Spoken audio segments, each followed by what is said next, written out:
In the 11th century, two brothers, born to a minor Norman lord, stood at a crossroads. Descended from the fierce Norsemen who had conquered and settled Normandy generations before, they carried an ancient, unquenchable fire.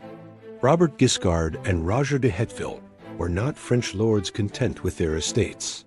They were warriors in the old Viking tradition, but with a new ambition, not just to plunder, but to take and hold land, to build kingdoms from scratch. With little more than their swords, their ambition, and a small band of loyal followers, they turned their eyes south, leaving the gray skies of Normandy behind for a world of sun, conflict, and untold opportunity. They were sons of exiles, ready to carve their own destiny. Southern Italy and Sicily at this time were not a single kingdom, but a fractured mosaic of competing powers. This was the iron crossroads of the Mediterranean, where three great civilizations clashed and mingled. The Greek-speaking Byzantines held on to ancient territories, their bureaucracy and armies a shadow of their former imperial glory. Arab emirs ruled Sicily and parts of the mainland, their court centers of learning and their cities rich with trade. And Latin Christians, loyal to the Pope in Rome, struggled to assert their own authority through a patchwork of Lombard principalities. Kingdoms rose and fell in a matter of years, alliances shifted like desert sands, and the land was in a constant state of low-grade war. For most, this was a land of chaos and instability.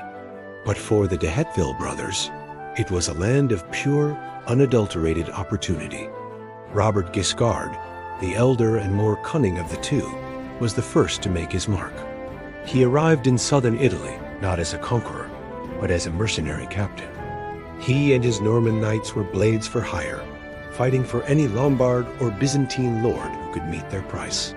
They earned a reputation for being unstoppable on the battlefield and utterly ruthless.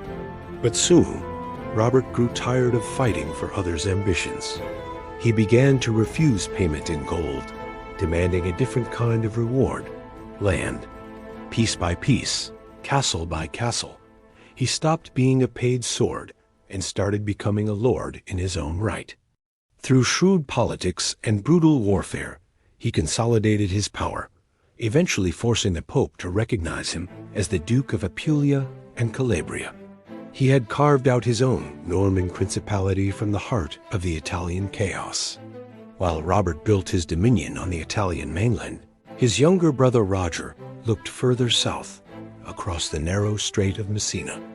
Rumors and merchants' tales painted a picture of Sicily as a near-mythical paradise, the golden island of the Mediterranean. They spoke of vast, fertile fields, of cities like Palermo that dwarfed anything in northern Europe, and of fortresses brimming with the accumulated wealth and knowledge of centuries. Under Arab rule, the island had become a nexus of trade, scholarship, and art.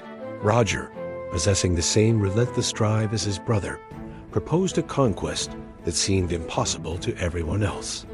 With only a few hundred knights, he planned to invade an island defended by tens of thousands. To his doubters, he declared his intent simply: "We will take the island, city by city, stone by stone." The dream of the Golden Island had taken hold. In the spring of 1061, under the cover of a moonlit night, Roger de Heteville's audacious plan was set in motion. A small vanguard of Norman knights boarded their ships and slipped across the strait, their chainmail muffled and their voices silent. Their target was Messina, the strategic port city that guarded the gateway to Sicily. Avoiding a direct assault on its formidable defenses, they used stealth and surprise, scaling the harbor walls with ropes and grappling hooks. The Arab sentries were overcome with silent blades before any alarm could be raised. By sunrise, the Norman war banners, a stark contrast to the vibrant silks of the Caliphate, were flying over Messina's harbor. The first foothold was won.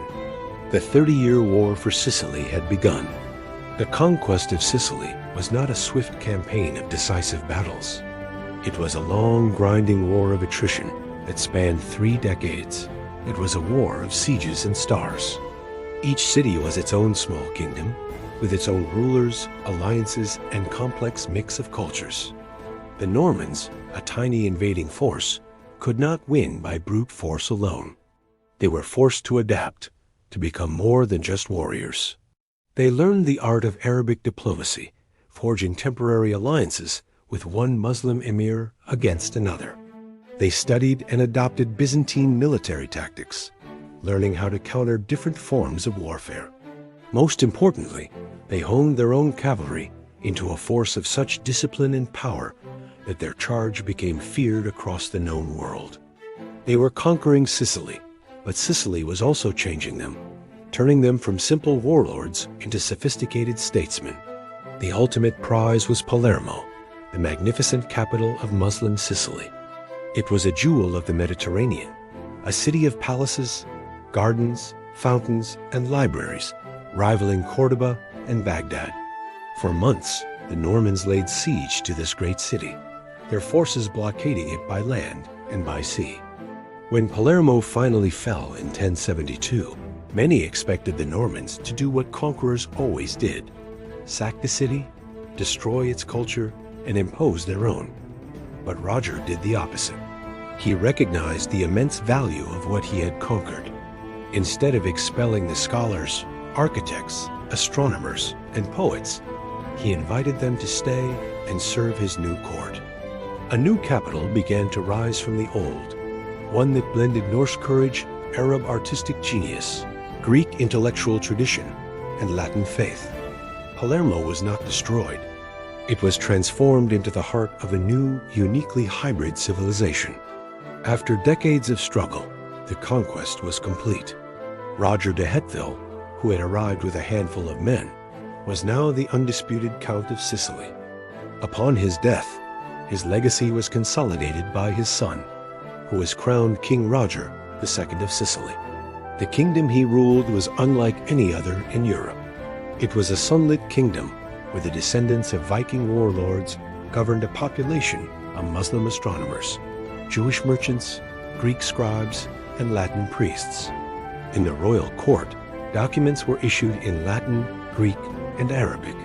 The architecture, the art, the law, and the very culture of the kingdom were a testament to this extraordinary fusion. The court of Sicily became one of the most intellectually vibrant and wealthy in the entire medieval world, a beacon of tolerance and syncretism in an age of division. The saga of the Norman conquest of Sicily is a story of incredible transformation. Robert and Roger de Heteville began their journey as landless, shipless wanderers, the younger sons of a minor nobleman with no inheritance to their name. They ended it as the founders of a dynasty, kings of one of the richest and most sophisticated courts in all of Christendom. Their story is a powerful reminder that the Viking legacy was not confined to raids and longships sailing west into the cold Atlantic. It also pushed south into the sun, where the ambition of the North met the wisdom of the East, creating something new and brilliant in the heart of the Mediterranean. In the late 9th century, the lands of Norway were a storm of blood and steel. A powerful chieftain, Harald Fairhair, was carving out a kingdom, forcing the free clans to bend the knee or face his wrath. Amidst this turmoil lived two young chieftains, sworn foster brothers named Ingolfr Arnarsson and Hærleifr Rómarsson. Their lives were bound by kinship and loyalty, but the growing conflict of the age would soon catch them in its web. During a winter festival, a careless insult from one of their rivals escalated into violence. Swords were drawn, blood was spilled, and the two brothers found themselves entangled in a deadly feud. Vengeance was a certainty, a cycle of killing that would claim many lives. Faced with this grim reality and the encroaching power of King Harald, Ingolfr and Hærleifr saw only one path forward: exile. They would not submit to a king, nor would they be consumed by an endless blood feud. They chose to leave the land of their ancestors behind and seek a new life across the unforgiving sea. Before setting his longship on its westward course, Ingolfr Arnarsson turned to the traditions of his people. He was a man who respected the old ways, believing that the fate of men was woven by the gods. Standing on the shore of Norway, he performed the ancient rites, seeking guidance for the perilous journey ahead. He declared that his new home would not be chosen by his own will, but by the will of the gods themselves. As a testament to this oath, he took the magnificent high seat pillars from his hall, great carved timbers that symbolized his authority and the heart of his home, and cast them into the vast, churning ocean. He vowed that wherever these sacred pillars washed ashore, he would build his new life. The sea, vast and impartial, was now the arbiter of his destiny. His fate was no longer in his hands, but adrift upon the waves, a solemn promise to the unseen forces that governed the world. After many weeks sailing west, a strange and dramatic coastline rose from the horizon. This was a land unlike any they had ever seen. Towering volcanic mountains, their peaks shrouded in mist, dominated the landscape. Plumes of steam rose from the earth, hinting at a fiery power hidden beneath the surface. They found fields of black, jagged rock left by ancient lava flows, stark and alien. Yet, nestled between these harsh features were deep, surprisingly green valleys, lush with life. This was a place of dramatic contrasts, a land of fire and ice. Most importantly, it was a land of freedom. There were no kings here to demand tribute, no jarls to enforce their will, no armies clashing over territory. It was an empty, wild, and unclaimed world, awed by its raw and powerful beauty. Ingolfr gave it a name that captured its essence: Island, the land of Ice Iceland. The two foster brothers established their first winter settlement, but their approaches to this new world were starkly different. While Ingolfr waited patiently for a sign from the gods, Hyrelifr grew restless. He dismissed the old rites as superstition and decided to forge his own path. On a subsequent voyage, he raided the coast of Ireland and returned not with free settlers, but with a group of enslaved Irish men and women whom the Norse called Westmen. Hyrelifr was a harsh master, and his cruelty bred deep resentment among his captives. One day, he pushed them too far, commanding them to perform an impossible task. Seizing their opportunity, the slaves rose up in rebellion.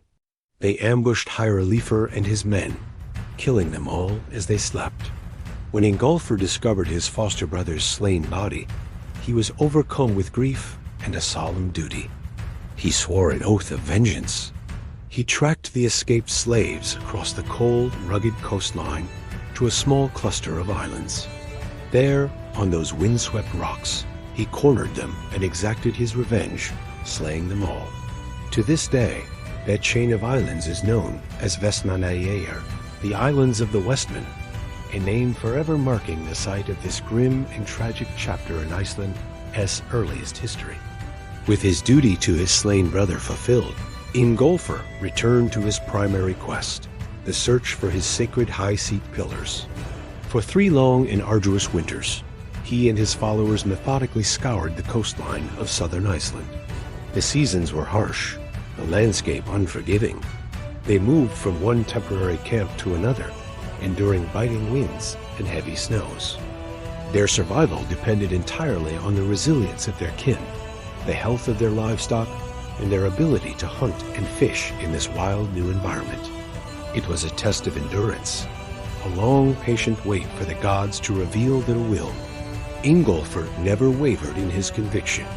He trusted in his oath and knew the sea would eventually deliver on its promise.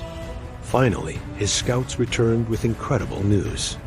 The pillars had been found.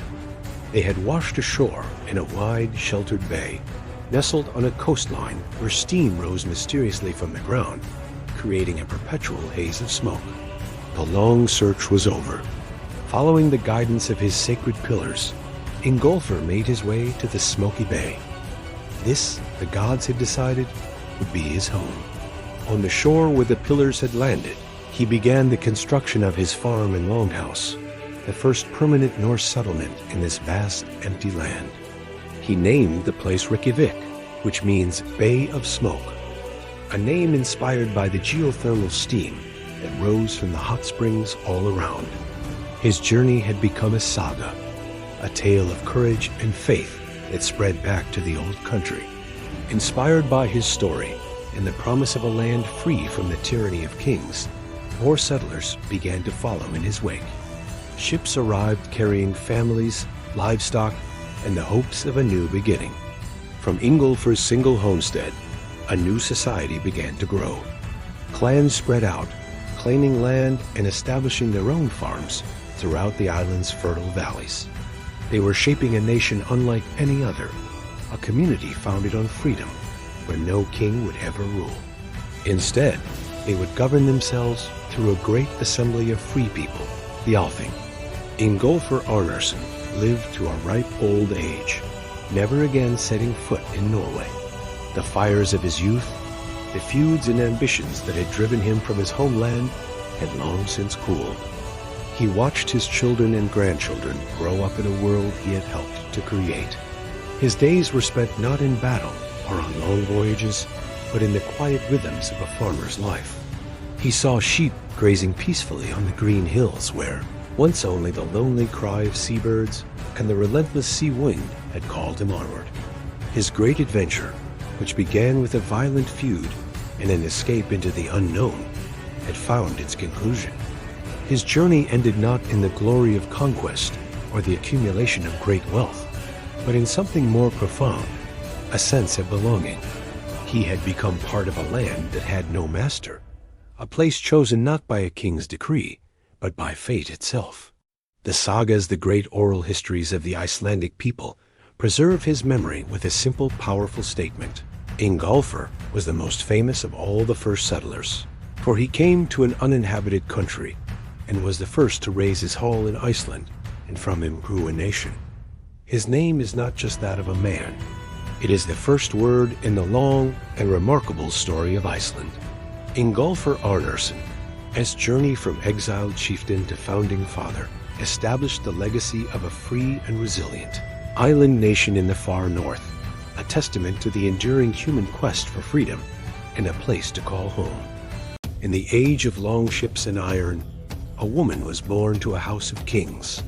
Her name was Odd Ketilsdottir, and her story would become a saga sung across the North Atlantic. She was the daughter of a powerful chieftain in Norway, her family bound by blood and oath to the sea kings who ruled the waves. They were wealthy, respected, and masters of their own destiny. But the winds of change were blowing across the Norwegian fjords. A new king, Harald Fairhair, was forging a single, unified kingdom with fire and steel. Old loyalties were broken, and old powers were cast down. Odd's family, proud and independent, stood against the tide and were swept away. Their world of honor and tradition fell from favor, and the shadows of a new order began to fall across their lands. The price of defiance was steep. Odd's father, a great chieftain, was killed in the conflict, his hall left empty and his legacy under threat. Seeking refuge in a new beginning, Odd and her family fled their ancestral home, crossing the sea to the rugged isles of the west. There, her son Thorstein the Red grew into a formidable warlord. He carved out a kingdom for himself in the wilds of Scotland, leading raids and commanding armies with the same fire that had burned in his grandfather's veins. For a time, it seemed as if their family's fortunes had been restored. But power built on violence is often fleeting. Thorstein was betrayed by his own allies, his ambitions cut short by a traitor's blade. Odd, who had already lost her father and her husband, was now a mother grieving for her only son. In a world ruled by men and their swords, she stood alone, a matriarch without a patriarch, a queen without a kingdom. Yet, Odd refused to be broken by grief or despair. With her male heirs gone and rival clans circling like wolves, Odd knew she had to forge her own path. Remaining in Scotland meant becoming a prize of war, a pawn in the games of petty chieftains. So she made a bold and secret plan. Deep within a forest, hidden from the eyes of her enemies, she commissioned the construction of a nair, a great ocean-going longship. It was a vessel of escape, a wooden key to a future she would command herself. As the ship neared completion, she made another decision, one that would redefine her leadership. She gathered all the thralls of her household, the enslaved people who had served her family for generations. Instead of keeping them in bondage, she granted them their freedom. In one act of profound empathy, she turned them from property into people, from slaves into loyal followers who would share in her gamble for a new life. When the ship was finally ready, they launched it under the cover of darkness. With Aud at the helm and her crew of freed men and women, they sailed west, turning their backs on the old world and heading into the vast, unknown ocean. The voyage was a trial of fire and water. They sailed into the teeth of North Atlantic gales, their small ship tossed by waves as tall as mountains.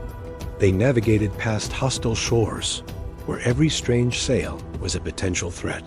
Through it all, Aud commanded the ship not with shouts or threats, but with a quiet, unshakable resolve. She was the calm center of the storm, her mind clear and her decisions swift. Her crew, who had once been her slaves, now looked to her with a respect that went deeper than fear. They saw her wisdom, her foresight, her unshakable courage in the face of chaos. It was on this perilous journey across the sea road that she earned a new name, one that would follow her into legend: Aud the Deep-Minded. They were sailing toward a rumor, a whisper on the wind of a newly discovered land far to the west. It was a place called Iceland, a volcanic island where there were no kings, no earls, and no ancient feuds. It was a land where a person could claim their own ground and shape their own fate. After a long and arduous journey, the shores of Iceland rose from the horizon. It was a raw, primal landscape of ice and fire, a blank slate waiting to be written upon.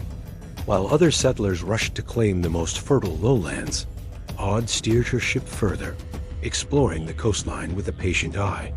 She chose her home in the west, in a region of wide, dramatic fjords that would come to be known as the Brea Fjordur. Here, she laid claim to a vast swath of land, enough to make her one of the most powerful chieftains in the new settlement. But Aud's rule was unlike any other.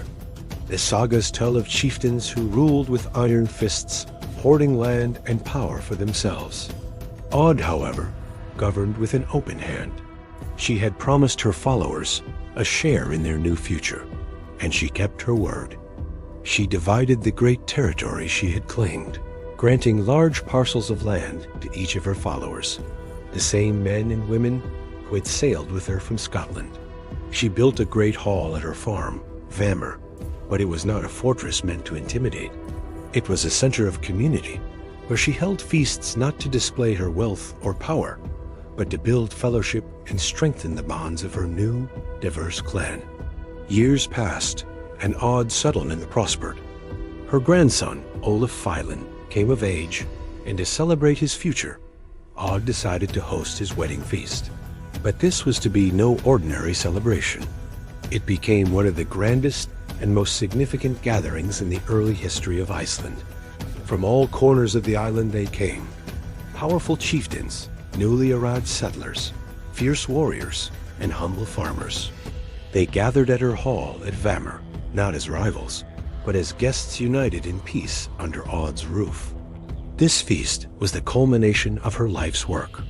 She had not conquered a kingdom, but she had built a society. At the head of the great hall, she sat in the high seat, a position usually reserved for the most powerful male chieftain. She was an old woman now, her face a map of the long roads she had traveled. Yet she sat with a calm and wise authority, a matriarch who had faced down kings and storms, who had outlived her grief, and who had woven a new world from the threads of a broken one. As she felt her long life drawing to a close, Aud the Deep-Minded prepared for her final journey. She walked the lands she had claimed, visiting each farm she had established and each family she had settled. She looked upon the fields, the houses, and the people, and saw the fruits of her vision. She had not just claimed a piece of Iceland. She had planted a community that would grow for centuries.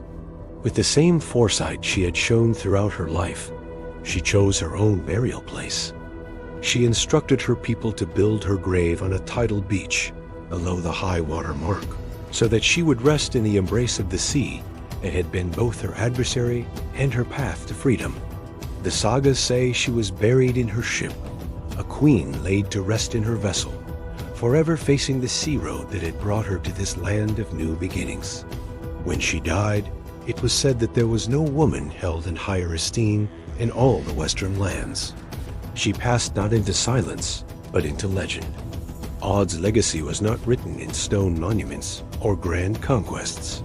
It lived on in the people she had led and the society she had helped to shape. Her descendants became some of the most influential figures in Icelandic history, chieftains and law speakers, poets and priests, their names echoing through the sagas. They were the children of a woman who had shown that true strength was not found in cruelty or dominance, but in wisdom, courage, and generosity. Iceland, the land without kings, would forever remember the queen who had sailed out of the darkness and built a new world not through force, but through the profound power of a deep and unshakable mind. The late 800s were a time of fire and steel in the north. The lands that would become Norway and Denmark were torn apart by brutal clan wars. Kings rose and fell, and a man's survival often depended on the strength of his sword arm and the loyalty of his followers. In this violent world, a warrior named Rollo carved out a fearsome reputation. He was a sea king, a man of immense strength and ambition, whose name was spoken with both respect and fear. But his fierce independence put him on a collision course with a rising king who demanded absolute loyalty. Rollo defied the king's decree against raiding Norwegian shores, and for his defiance, he was declared an outlaw, banished from his homeland forever. But exile was not the end for Rollo. It was a new beginning. He was a natural leader, and his reputation drew others to his cause. Ship captains with a thirst for adventure, fearsome berserkers who lived for battle, and countless outcasts with nowhere else to go flocked to his banner. They were not just warriors. They were families, men, women, and children who had lost their homes and now sought a new life, a new land to call their own. Rollo gathered this disparate group, forging them into a loyal and formidable force. Their longships, with their dragon-headed prows, set sail from the fjords of Norway, leaving behind a past of feuds and betrayal, heading south toward the rich and tempting lands of Francia. Rollo's fleet descended upon the coasts of Francia like a storm from the north. They sailed up the Seine and other rivers, their raids striking deep into the heart of the kingdom. The Franks, caught off guard by the speed and ferocity of the Vikings, were powerless to stop them. Monasteries, rich with gold and silver, were sacked and burned to the ground. Towns were plundered, and the wealth of Francia began to flow back to Rollo's growing army. His name became a whisper of terror, a thunderous roar that echoed across the Frankish countryside. He was the wolf at the door, the unstoppable force of destruction. Yet, even as his coffers filled with silver and his legend grew, Rollo was a man of foresight. He was more than just a raider. He was a strategist who understood the limitations of his way of life. He knew that a life of constant raiding was unsustainable. They could plunder and burn, but they could not live on ships forever. His people needed more than just treasure. They needed land. They needed a permanent home where they could farm, raise their families, and build a future. The constant search for loot would eventually lead to their downfall. Rollo began to look at the fertile fields and fortified towns of Francia, not just as targets for plunder, but as the key to his people's long-term survival. In the year 885, Rollo's ambitions led him to join a massive Viking army that laid siege to the city of Paris. It was one of the largest Viking forces ever assembled, and their target was the strategic and symbolic heart of West Francia. Hundreds of longships blockaded the Seine, and a vast army of Northmen surrounded the city's formidable stone walls. For 10 long and brutal months, the Vikings assaulted the city, but Paris, under the determined leadership of Count Odo, refused to fall. The siege was a grueling stalemate, a clash of Viking ferocity against Frankish resilience. For Rollo, the long siege was a profound lesson. As he watched the defenders of Paris hold firm behind their stone walls, he saw the true nature of power. It wasn't just about the ability to raid and destroy. It was about the ability to endure and protect. He observed the fertile farmland surrounding the city, land that could feed a population and sustain a kingdom through even the longest siege. Plunder was temporary, a fleeting prize that could be spent or lost. But land, and the strong walls to defend it was the foundation of lasting survival and true power. The siege of Paris transformed Rollo's perspective. His goal shifted from a life of raiding to the dream of ruling a land of his own. The endless Viking raids had brought the kingdom of Francia to its knees. King Charles, known to history as the Simple, was a ruler in a desperate situation. His armies could not defeat the Northmen in the field, and his treasury was drained from paying them off. He needed a permanent solution to stop the constant cycle of violence and extortion. In a bold and pragmatic move, Charles decided to make his greatest enemy his greatest ally. He sent envoys to Rollo, the most powerful Viking leader on the Seine, with an unprecedented offer, a bargain that would change the course of history. The king's proposal was extraordinary. He offered Rollo a vast territory of land along the lower Seine River, the very region the Vikings had so often terrorized. He would also grant Rollo a noble title, making him a duke of the Frankish realm. To seal the pact, Charles offered the hand of his own daughter, Gisela, in marriage. This would bind Rollo to the royal family and integrate him into the Frankish nobility. In return for this incredible grant of land, title, and marriage, Rollo had one crucial duty. He and his men must defend Francia from all other Viking raiders. Rollo, the pragmatist, saw the immense opportunity and accepted the terms. However, when the time came to swear fealty, a dispute arose over the ceremony. Rollo was expected to kneel to kiss the king's foot, an act of submission he found intolerable. Refusing to bow, he instead ordered one of his warriors to perform the rite for him. The warrior, showing the same defiant spirit as his leader, simply grabbed the king's foot and lifted it to his mouth, causing the king to tumble backward. The Northmen roared with laughter, a clear sign that while they were becoming allies, they would not be easily tamed. The land granted to Rollo and his followers soon became known as Normandy Terra Norinorum, the land of the Northmen. Rollo proved to be as skilled a ruler as he was a warrior. He immediately set about transforming his new domain from a Viking stronghold into an organized duchy. He distributed the fertile farmland among his most trusted followers, turning raiders into landed lords. He strengthened the fortresses and rebuilt the towns that his own men had once plundered, establishing a strong defensive network to protect his territory. Crucially, Rollo understood that a society could not be built on violence alone. He established a new and rigorous legal system, known as the Norman Law. It was famous for its harsh but effective justice. One of his most famous decrees was a strict prohibition against theft. No man shall steal another's grain.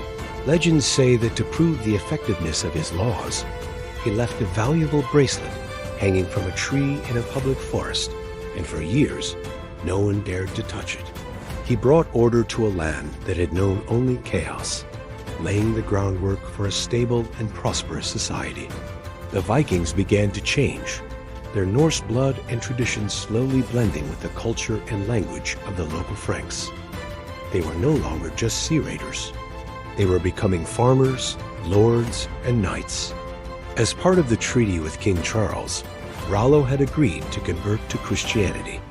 He was baptized in the Cathedral of Rouen, taking the Christian name Robert. This was a critical political act, signaling his commitment to his new role as a Frankish duke and integrating his people into the religious fabric of Europe. However, Rollo's conversion may have been more pragmatic than pious. It was said that while he publicly embraced the new faith, he continued to honor the old gods of his youth in private. Rumors persisted that even on his deathbed, he made sacrifices to both Odin and the Christian god, hedging his bets for the afterlife. This dual identity was reflected throughout Normandy.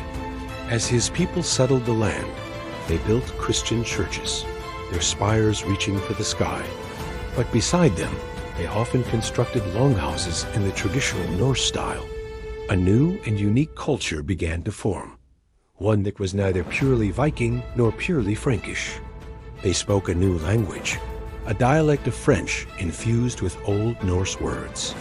They adopted Frankish methods of warfare, particularly the use of heavy cavalry, but fought with the same ferocity that had carried their ancestors across the sea. They were becoming something new, a hybrid people forged in the crucible of conquest and assimilation. They were the Normans. Rollo's legacy was one of iron and law, a foundation upon which his descendants built an empire. The small duchy he had carved out of Francia grew into one of the most powerful and dynamic political entities in Europe. His successors were ambitious and ruthless, expanding their influence through strategic marriages and relentless warfare. They married into the royal families of France and other kingdoms, weaving Norman blood into the tapestry of European nobility. They perfected the art of mounted combat, creating armies of heavily armored knights that became the most feared military force of their age. The seed of ambition that Rollo had planted in Normandy would one day bear astonishing fruit. Generations later, one of his direct descendants, a man named William, would look across the English Channel with the same hunger for land and power that had once driven Rollo. Distant grandson would gather a massive army, cross the sea, and win a kingdom with a single decisive battle. He would become known to history as William the Conqueror, and his conquest of England in 1066 would forever change the destiny of that nation, embedding the Norman legacy deep into its language, culture, and law. In his old age, Rollo the Walker, the man who had marched across kingdoms, could finally rest. He walked the green fields of Normandy, the same lands he had once taken by the sword, now peaceful and prosperous under his rule. He had transformed a band of exiled raiders into the masters of a powerful duchy. He was a bridge between two worlds, the pagan North and Christian Europe, the age of Vikings and the age of knights. Before his death, it is said that he made one final grand offering, perfectly embodying his life's duality.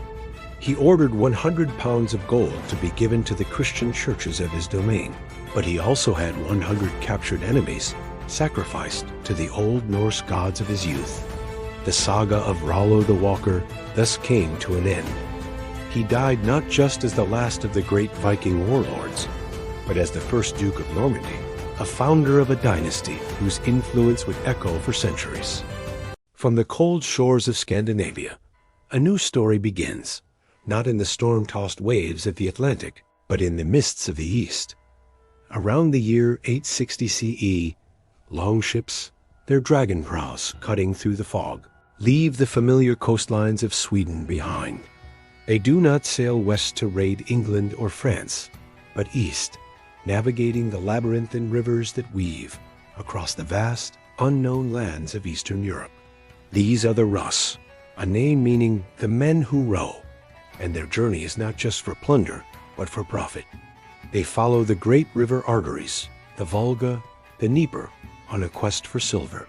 In these lands, they trade valuable furs, honey, and amber for gleaming silver dirhams from the Abbasid Caliphate in the east. The rivers become conduits of wealth, a river of silver, connecting the Baltic to the Caspian. But where silver flows, swords are soon drawn. The promise of fortune attracts warriors, and these river routes quickly transform from peaceful trade highways into contested battlegrounds, where ambition and steel decide who controls the flow of riches. Among these ambitious Norsemen is a chieftain named Rurik, a figure shrouded in the mists of legend, yet credited as the founder of a dynasty. Said to be of the Yngling clan, a lineage of legendary Swedish kings, Rurik's destiny lies not in his homeland, but in the fractious lands of the Slavs. The local Slavic and Finnic tribes, Weary of constant internal feuds and external threats, see in the organized and formidable Rus a potential solution to their chaos. According to the primary chronicle, a medieval history of the region, the tribes send a message to the Rus, declaring, "Our land is great and rich, but there is no order in it. Come to rule and reign over us." Whether by invitation or by conquest, Rurik accepts the call.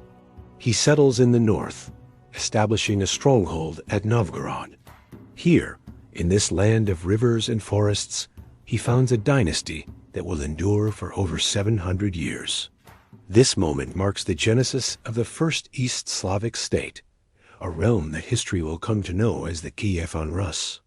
While Rurik solidifies his rule in the north, two of his kinsmen, Eskold and Dir, look south with restless ambition.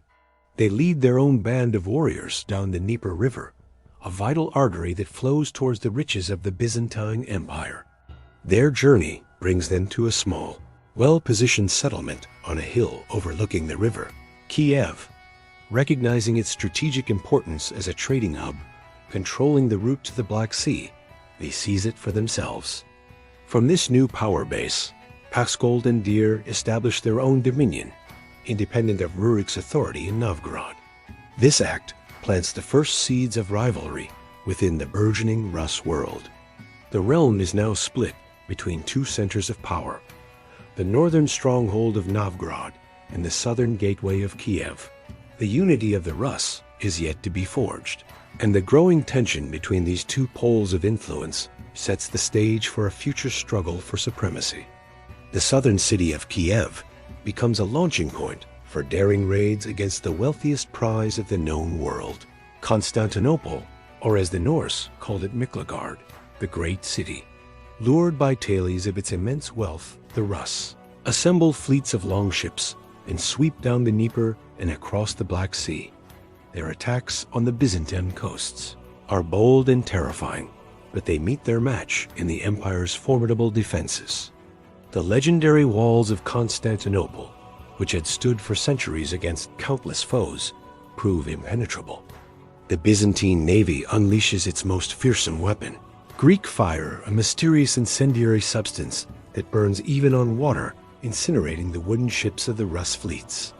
Though their assaults are repelled, the Rus do not return empty-handed. The Byzantines, impressed and wary of their ferocity, often buy peace with gold and lucrative trade treaties. Over time, the relationship evolves from one of raiding to one of service. The Rus warriors, renowned for their loyalty and combat prowess, become sought-after mercenaries in the Byzantine army, forming the elite Varangian Guard, the personal bodyguards of the emperor himself. After Rurik's death, the mantle of leadership passes not to his young son, Igor, but to a kinsman named Oleg. Acting as regent, Oleg proves to be a leader of immense vision and ruthless ambition. Known as Oleg the Seer for his reputed prophetic abilities, he understands that the future of the Rus lies in unifying the northern and southern domains. Marching his forces south from Novgorod, he arrives at the hills of Kiev. In a cunning move, he lures Askold and Dir out to meet him, then declares that they are not of royal blood and presents the young Igor as Rurik's true heir. He has the two chieftains killed and captures the city, proclaiming Kiev the mother of all Rus cities. With this decisive act, Oleg unites the northern and southern trade routes under a single rule, forging the Kievan Rus into a coherent and powerful state. His reign is one of consolidation and expansion, but his end is the stuff of legend. A prophecy foretold he would die because of his horse. Disturbed, Oleg sent the beloved steed away. Years later, upon hearing of the horse's death, he went to see its remains and, mocking the prophecy, placed his foot on its skull. A venomous serpent, hidden within, struck him, and the prophecy was fulfilled. Decades later, the Rus face another crisis of leadership when Oleg's successor, Igor of Kiev, is killed. While collecting tribute from the Drevlian tribe, his excessive demands provoke a rebellion, and he is brutally murdered. His wife, Olga, is left as regent for their young son, Sviatoslav. The Drevlians, assuming a woman would be a weak ruler, send matchmakers to propose she marry their prince. Olga's response is a masterclass in vengeance. She has the first delegation of envoys buried alive. A second group she tricks into a bathhouse and has it burned to the ground. Her revenge culminates in a brutal siege of the Drevlian capital. According to the Chronicle, she offers them a seemingly merciful peace, asking only for a small tribute from each household, 3 pigeons and 3 sparrows. When the birds are delivered, she has her soldiers tie smoldering pieces of cloth to their legs and release them. The birds fly back to their nests in the wooden city, setting it ablaze from within. Olga's cunning retribution secured her son's throne and earned her a fearsome reputation. Yet her legacy is also one of transformation. Late in life, she travels to Constantinople and converts to Orthodox Christianity, becoming the first Rus ruler to embrace the faith that would one day define her people. Under Olga's descendants, the Rus complete their transformation from Scandinavian raiders to rulers of a vast and complex kingdom. Their grandson, Vladimir the Great, would make Orthodox Christianity the state religion, forever linking the Rus to the Byzantine cultural sphere. Cities like Kiev and Novgorod grow into magnificent urban centers, filled with stone churches, bustling markets, and fortified walls. They establish a formal legal code, the Ruskaya Pravda, blending Slavic custom with Byzantine law. The great rivers that once served as pathways for raids now function as the economic backbone of a thriving state, connecting the Baltic Sea in the north to the Black Sea and the Byzantine Empire in the south and the Caspian Sea in the east. The identity of the Rus itself evolves. While their ruling dynasty retains its Norse bloodline for generations, they adopt the language, customs, and eventually the faith of their Slavic subjects. The Viking adventurers who came for silver have become the sovereigns of a new Eastern European civilization. The saga of the Eastern Vikings draws to a close not with the clang of swords, but with the murmur of commerce and the fusion of cultures. In the grand markets of Kiev, traders from across the known world, Greeks from Constantinople, Arabs from Baghdad, Germans from the Hanseatic League, and Scandinavians from the north gather to exchange their goods. They speak a multitude of tongues, haggling over furs, wax, slaves, and silk. Yet beneath the clamor of this cosmopolitan hub lies a fundamental truth, an origin story whispered in the shared history of the city itself. It was the fierce ambition and tireless determination of the Northmen that laid the foundation for this great kingdom. The oars of the north had carved the heart of the east. In the 9th century, the coasts of Ireland were a place of prayer and plunder.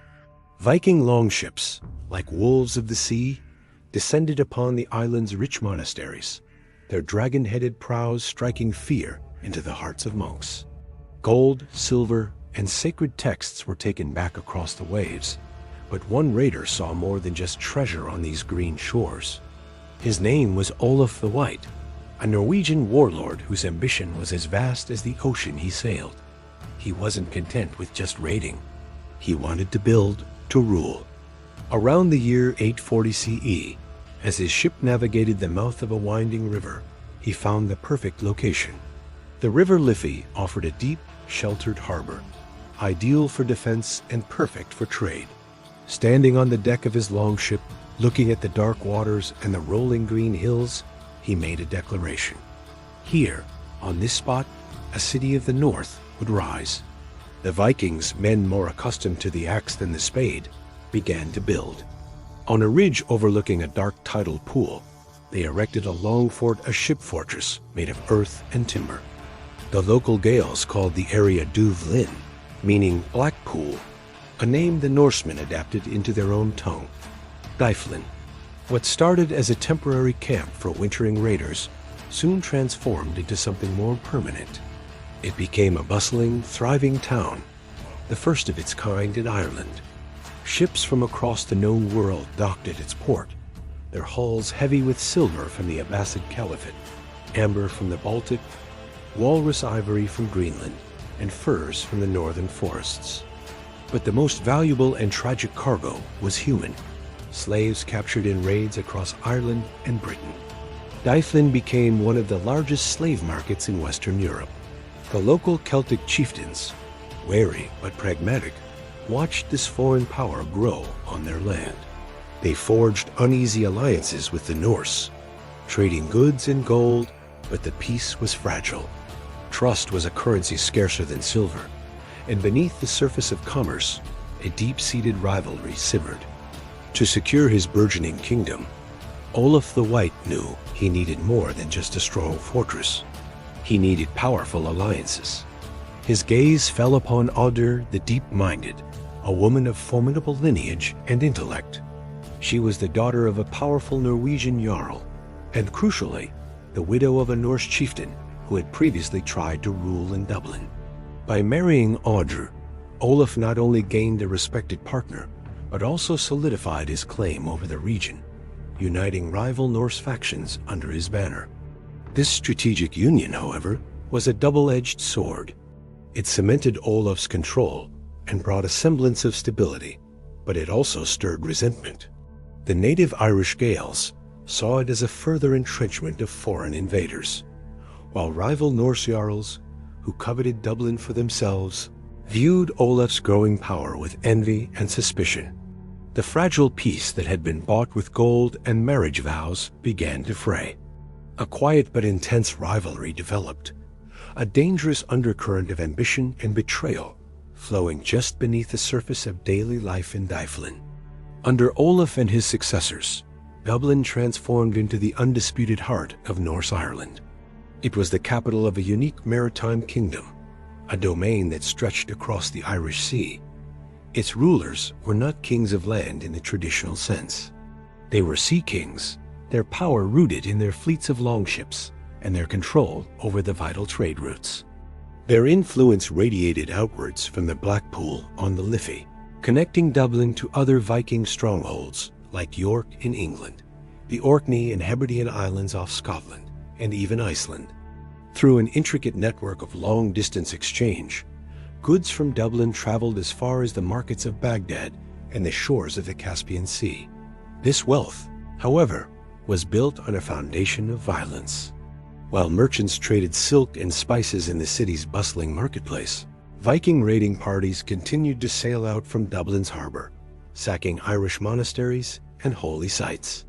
This relentless plunder fed the city's coffers, but also fueled a growing fire of resentment and a holy wrath among the Gaelic Irish, who saw the Sea Kings as godless heathens. The constant raids and the growing arrogance of the Norsemen in Dublin could not be ignored forever. The High King of Ireland, Mael Secnil Mac Mael Ruaidh, a powerful ruler from the southern Hugh Neil dynasty, decided that the foreign stronghold had to be destroyed. He began to gather a great army, uniting disparate Gaelic clans, vengeful monks whose monasteries had been burned, and even rival Norse factions who saw an opportunity to weaken Dublin's dominance. In 866, this formidable coalition marched on the Norse kingdom. Olaf the White, a seasoned warrior, was not one to hide behind his city's walls. He led his army out to meet the challenge, forming his elite warriors into a dense shield wall at a place steeped in Irish mythology, the Hill of Tara. The battle was a chaotic and brutal clash of cultures and steel. The disciplined Viking shield wall held firm against the ferocious charges of the Gaels, but they were vastly outnumbered. The fighting was fierce, a storm of axes, swords, and spears, but defeat for the Norse was inevitable. Olaf's army was broken, and he and the survivors fled the field. Mael Secnil's army marched on Dublin, burning the settlement to the ground and driving its Norse inhabitants out, forcing them to scatter to the Isles and their homelands across the sea. For several years, the fortress on the Liffey lay in ruins, reclaimed by the Gaels. The great Norse experiment in Ireland seemed to be over, but the dream of Dublin was not so easily extinguished. From his new base in Scotland, Olaf's son, Thorstein the Red, plotted his return. He inherited his father's ambition and cunning, and he was determined to reclaim his birthright. Thorstein didn't rely on brute force alone. He spent years forging new, clever alliances with Scottish chieftains and other Viking lords, gathering strength for his campaign. When the time was right, he led his fleet back across the Irish Sea. The Gaels had rebuilt their own fort at the site, known as Athcliath, the Ford of Hurdles. Thorstein's reclamation of the city was not a grand, pitched battle, but a brutal and effective night assault. Under the cover of darkness, his warriors stormed the fort, overwhelming its defenders and retaking the strategic position. The Norse were back. The city of Dyflin rose once more from the ashes, but it was different this time. The years of conflict, trade, and proximity had begun to blur the lines between the two cultures. The new Dublin was a fusion, a place where Norse and Irish blood, language, and law began to mix, creating a unique Hiberno-Norse identity. Over the next century and a half, the Sea Kings of Dublin and their people continued to evolve. The descendants of Olaf the White and the first Viking raiders gradually became more Irish than Scandinavian. The hard-edged Norse culture began to soften, absorbing the customs, language, and beliefs of the land they had conquered. The rulers of Dublin, once devout followers of Odin and Thor, began to convert to Christianity, building churches where temples to their old gods might have once stood. They intermarried extensively with the Gaelic nobility, their children bearing names that blended Norse and Irish traditions. The kingdom they ruled was no longer a simple foreign outpost, but a complex, hybrid state, a powerful player in the intricate politics of medieval Ireland. This long era of Norse dominance reached its climax and its end early 11th century. The Irish High King, Brian Boru, challenged the power of Dublin and its allies, leading to the legendary Battle of Clontarf in 1014. The last great Norse Sea King of Dublin was defeated, and though the city itself remained, the battle effectively broke the back of Viking political power in Ireland forever, marking the twilight of the Sea Kings. The saga of the Dublin Sea Kings was over, but their legacy was etched into the very stones of the city they had founded. The Norse name, Dyflin, from the black pool where their first ships anchored, survived and evolved into the modern name Dublin. Their influence can still be seen in the layout of the old city, in archaeological finds of swords and silver, and in the DNA of its people. The city's story is a testament to the transformative power of time and culture. They came to Ireland as raiders, seeking plunder and glory. They stayed to build, to trade, and to rule. Their longships brought fear and destruction, but they also brought commerce, connection, and a city that endures to this day. In the cold lands of Norway, where feuds were as common as the winter snow, a young warrior named Ragnvald of Trondheim grew tired of the endless cycle of violence. He gathered a band of young, ambitious warriors, all of them weary of fighting over barren lands and old grudges. They sought something more than just survival. They yearned for fortune, for fame, and for a purpose that stretched beyond the fjords of their homeland. It was then that whispers from the east began to reach their shores, carried by traders and travelers. These were tales of a magnificent city called Miklagard, the great city known to others as Constantinople. They spoke of a powerful emperor who sat on a golden throne, an emperor who paid handsomely in gold for the loyalty and fighting prowess of men from the north. The allure of such a prize was too strong to resist. The promise of wealth and glory, earned through strength and skill, was a dream that every Norseman cherished. Ragnvald and his followers assembled at the water's edge, their longships bobbing in the frigid waves. There, with the salt spray on their faces and the cold wind in their hair, they swore a binding oath. It was a solemn vow, one that tied their fates together. They swore to serve the foreign emperor with unwavering honor, to fight his battles as if they were their own, and to one day return to their homeland not as they had left, but as men of renown, their chests heavy with silver, and their names etched into the Sagas. This oath was their pact, their guiding star, the invisible chain that would hold them together through the perils that lay ahead. The journey to Miklagard was a saga in itself, a perilous voyage that would test their resolve at every turn. Their longships sliced through the dark waters of the Baltic, leaving the familiar shores of Scandinavia behind. They entered the vast, winding river systems of Eastern Europe, a network of waterways that served as the highways of the Rus. This was a land of dense forests, sprawling marshes, and scattered Slavic settlements. For Ragnvald and his men, it was a world of both opportunity and danger. They traded their northern furs and armor for grain and supplies, their gleaming axes a silent deterrent to any who might think them easy prey. At other times, they were forced to raid, taking what they needed by force when peaceful negotiation failed.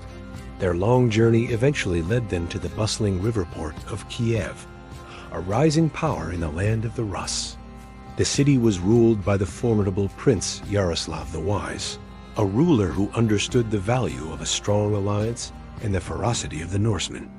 Impressed by their discipline and martial bearing, Yaroslav granted them safe conduct through his lands, allowing them to continue their journey south towards the Black Sea and the Byzantine Empire.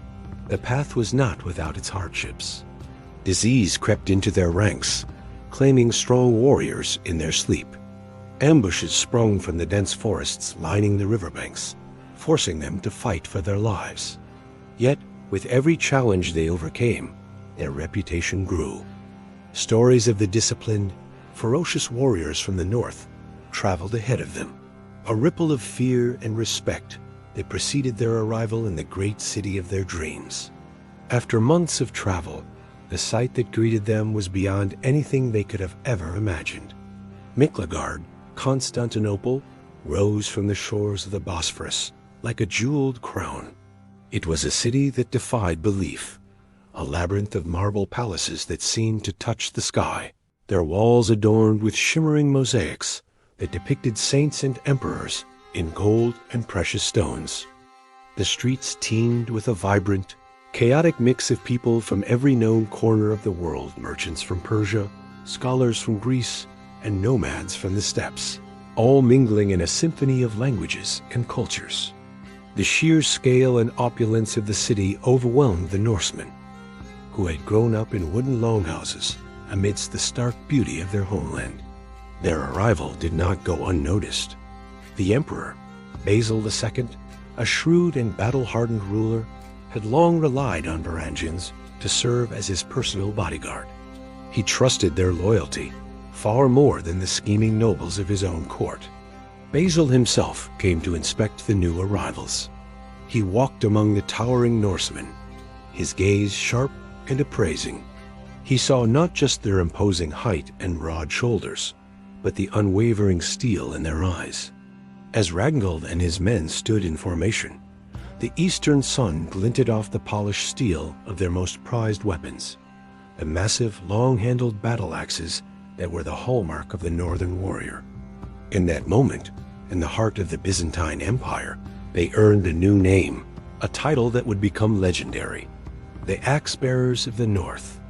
Ragnvald and his men were quickly plunged into the endless wars of the Byzantine Empire. Their new master, Emperor Basil II, was a relentless campaigner, determined to expand and secure his borders. The Varangians were his elite shock troops, sent to the most dangerous frontiers where the fighting was fiercest. They marched under the scorching sun of Anatolia, battling rebellious lords who sought to carve out their own kingdoms. They campaigned in the dusty landscapes of Syria, clashing with Saracen raiders who threatened the empire's southern provinces. Their unique style of fighting, a blend of disciplined shield wall tactics and terrifying berserker fury, left a deep impression on all who witnessed it. Their courage in the heat of battle became the stuff of legend. Byzantine chroniclers, accustomed to the more structured warfare of their own armies, wrote in awe of the newcomers. They described them not as men, but as something more primal, more fearsome. They were the barbarians who fight like wolves, a force of nature that swept away all who stood before them. Yet for all their ferocity and independence, they were bound by the sacred oath they had sworn back in Norway. This oath demanded absolute obedience to the emperor. It was an unbreakable bond that forbade them from questioning orders or pursuing their own ambitions. As the years stretched on, the emperor's wars seemed to have no end, and the promise of a glorious return home began to feel more and more distant, a fading dream in a life of constant battle. The years bled into one another, marked by the changing seasons of campaign and garrison duty. Ragnvald, once a young warrior with dreams of quick fortune, was now a seasoned commander, his hair streaked with gray and his coffers filled with Byzantine gold. He had grown rich, but he had also grown weary. The constant warfare had taken its toll, and the longing for the green hills of Norway gnawed at his heart. This weariness was shared by many of his comrades. Some, less patient than Ragnvald, began to whisper of mutiny. They spoke of seizing their accumulated wealth and sailing home, not as loyal servants, but as conquering kings, rich enough to claim their own lands. Their whispers grew into a conspiracy, a dangerous plot that threatened to shatter the very foundation of their service. The conspiracy did not escape the notice of the emperor's ever-watchful agents. The emperor's chief steward, a man skilled in the art of intrigue, approached Ragnvald in secret. He knew of the plot and offered Ragnvald a choice, a temptation wrapped in gold. He would be rewarded handsomely if he betrayed the conspirators, his own countrymen, his brothers in arms. Ragnvald was torn. On one side was the bond of friendship, the loyalty he felt to the men who had sailed and fought alongside him for decades. On the other was the sacred, binding oath he had sworn to the emperor, an oath of absolute loyalty. In the end, the weight of the oath proved heavier than the bonds of brotherhood. He chose his sworn duty over his personal feelings. With a heavy heart, Ragnvald revealed the plot. He then stood in the palace courtyard, a silent, grim witness, as his former comrades were led out and executed for their treason. Decades after he first swore his oath on the shores of Norway, an aged Ragnvald finally sailed for home. His longship was heavy, not with the plunder of a mutineer, but with the gold he had honorably earned through a lifetime of service. He carried with him an imperial seal, a testament to his long and loyal duty to the Byzantine emperor. As his ship cut through the familiar, cold waters of the North Sea, he prepared to return as the man of fame and fortune he had once dreamed of becoming. But the Norway he returned to was not the Norway he had left behind. The land had changed profoundly. The old gods, Odin and Thor, were largely forgotten, their altars replaced by the stone churches of the new Christian faith that now ruled the land. The feuding warlords of his youth were gone, replaced by a more centralized kingdom.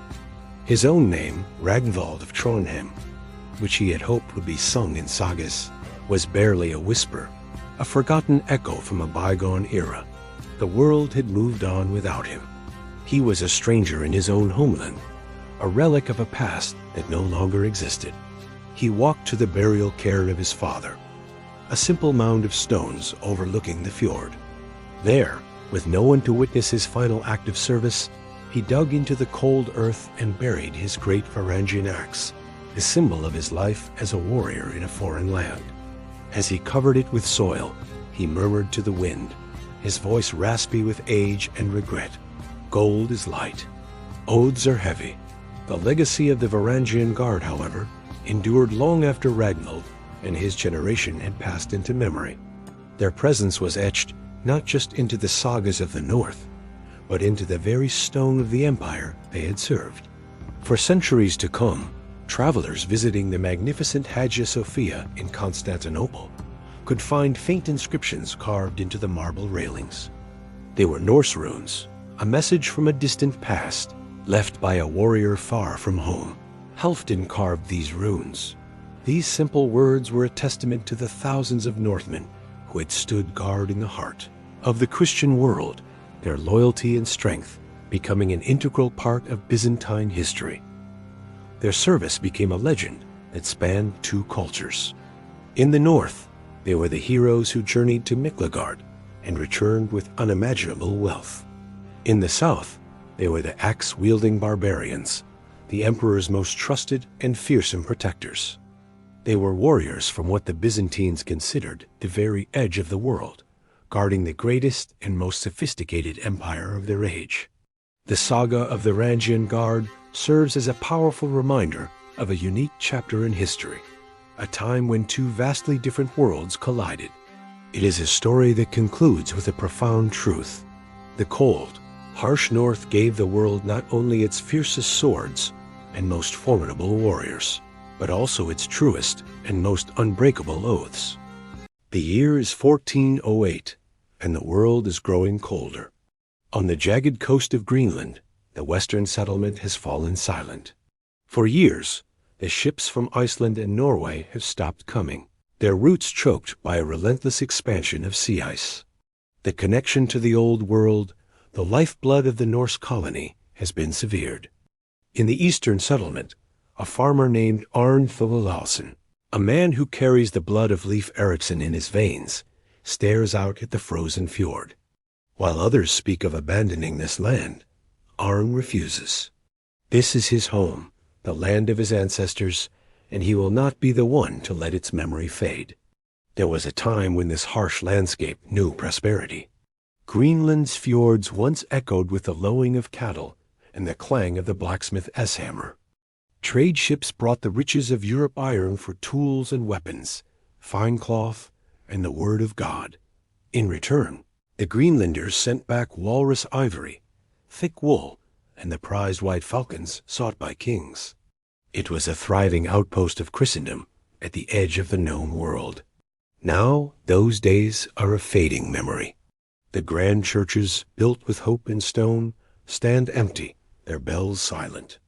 The once green pastures are buried under snow for most of the year, and the cattle have long since perished.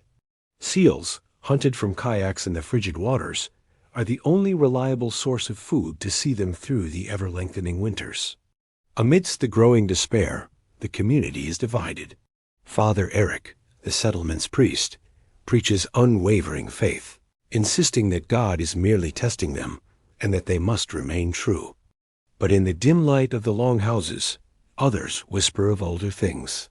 They say the Christian God has forsaken them, and that the old gods of the north, the gods of ice and wind, have returned to reclaim their domain. The winter that followed was one of devastating famine. The autumn hunting season failed, with seal and caribou mysteriously absent. The stored food dwindled with terrifying speed, and the cold settled into their bones, a permanent gnawing ache. Sickness followed hunger, and Arn's wife, Sigrid, fell gravely ill, her breath growing shallow in the frigid air of their home. A chilling paranoia crept through the settlement. Rumors spread in hushed, fearful tones of families who had simply vanished during the blizzards, their homes found empty, their footprints erased by the snow. It was as if the ice itself was swallowing them whole.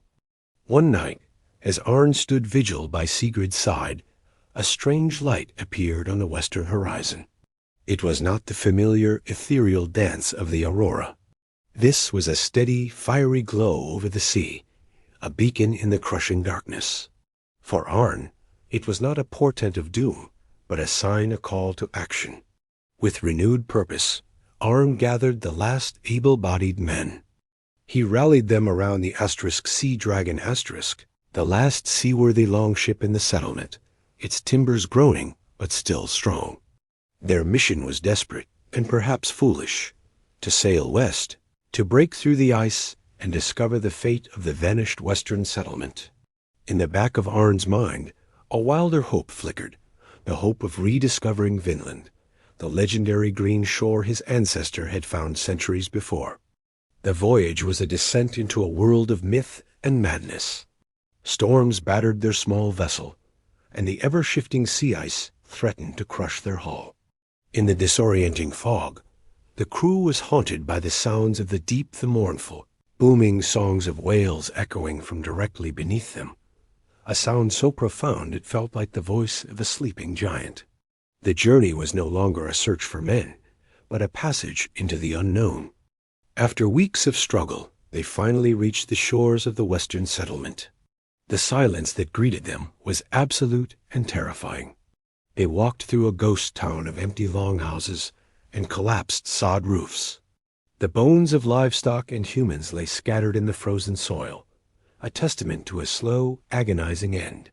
Crosses, symbols of their faith, were half buried in the snow, leaning as if in surrender. On a piece of driftwood near the abandoned pier, Arn found a journal, its words crudely carved into the wood. It told a grim tale of starvation and disease, of prayers that went unanswered. The final entries spoke of the sea rising higher each year, a strange and ominous complaint. A new horror began as they explored the ruins. One by one, members of Arn's crew began to disappear. They would wander off, drawn by what they claimed was ghostly singing on the wind, a beautiful, alluring melody that no one else could hear. They never returned. Arn pressed on, his crew dwindling, his heart heavy with dread. He eventually found the ruins of the settlement's main chapel. Inside, the Christian symbols were still visible, but they were intertwined with something else. On the stone walls, Norse runes were carved alongside strange, swirling symbols he did not recognize, the art of the native peoples of this land. A profound realization washed over him. His people had not just died. Faced with annihilation, they had made a choice. They had not been conquered by the land. They had joined it, blending their culture, their beliefs, and perhaps their blood with the Skrellings, the people who knew how to survive in this frozen world. They had shed their Norse identity to become something new. When Father Eric arrived and saw the pagan carvings, he recoiled in horror, demanding they burn the blasphemous place to the ground. But Arn forbade it. He stood before the priest and his few remaining men, declaring that this was a sacred place, a place of survival, not sacrilege. In this land of ice and silence, all gods were silent now. The return voyage was a lonely ordeal. Storms and misfortune claimed the last of his crew, leaving Arn as the sole survivor. His ship, the Sea Dragon *, drifted back to the eastern settlement, a battered and empty shell, a ghost ship returning to a dying colony. He was a man who had journeyed to the land of the dead and come back alone. His journal, filled with the account of his voyage and the fate of the western settlement, became the last written record of the Norse in Greenland. He chronicled the slow decline, the fading hope, and the final desperate choice. A century later, a Danish missionary ship finally reached the coast of the eastern settlement. They found only ruins and silence. The fjords were empty, the churches hollowed out by wind and time. On a single weathered stone near the old harbor, the search party found a final, heartbreaking message carved in runes. We waited for spring. It never came.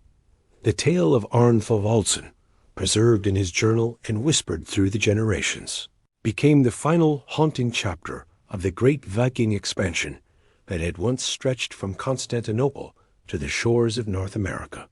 It was the story of an end, not a glorious battle, but a slow, cold fade into obscurity. Historians and poets would later give him a name, the last Greenlander. He was the man who stood at the edge of the world and watched as the last embers of the Norse Age were extinguished, buried forever under a blanket of snow and silence. In the heart of the Viking Age, where fame was forged in fire and steel, a young war leader named Jarl Sigvald stood before a priest of Odin. Sigvald, leader of the legendary Jomsvikings, was a man who craved a legacy that would echo through eternity. The priest, his face shadowed by the flickering torchlight, offered him a gift not of gold or silver, but of destiny itself, a sacred banner. Woven from dark cloth, it depicted a single, ominous raven, its wings outstretched as if in mid-flight. This was the Raffin's Murki, the Raven Banner. Its power was absolute, a promise whispered on the winds of fate. The army that carried it into battle would know only victory. But this promise was bound by a terrible curse. For every battle won, For every moment of triumph, the man who bore the banner aloft would pay the ultimate price. He would die. Sigvald looked at the banner, its raven seemingly staring back at him from the void. He saw not a curse, but a path to glory. He accepted the dark honor without hesitation, ready to trade life for a saga that would never end. The men Sigvald commanded were no ordinary warriors. They were the Jomsvikings, a brotherhood of elite mercenaries bound not by blood or kingdom, but by a strict and unforgiving code of honor. From their fortress of Jomsborg, their reputation for ferocity and discipline spread across the northern world. They were a force for hire, their swords pledged to the highest bidder, but their loyalty was only to their own laws. They feared no man and no god. Among these iron-willed fighters stood two men of particular renown. There was Be the Thick, a champion of immense strength and a heart devoid of fear. His presence on the battlefield, a storm of destruction. And there was Van Cussen, the youngest of their ranks, yet his boldness and ambition burned brighter than any veterans.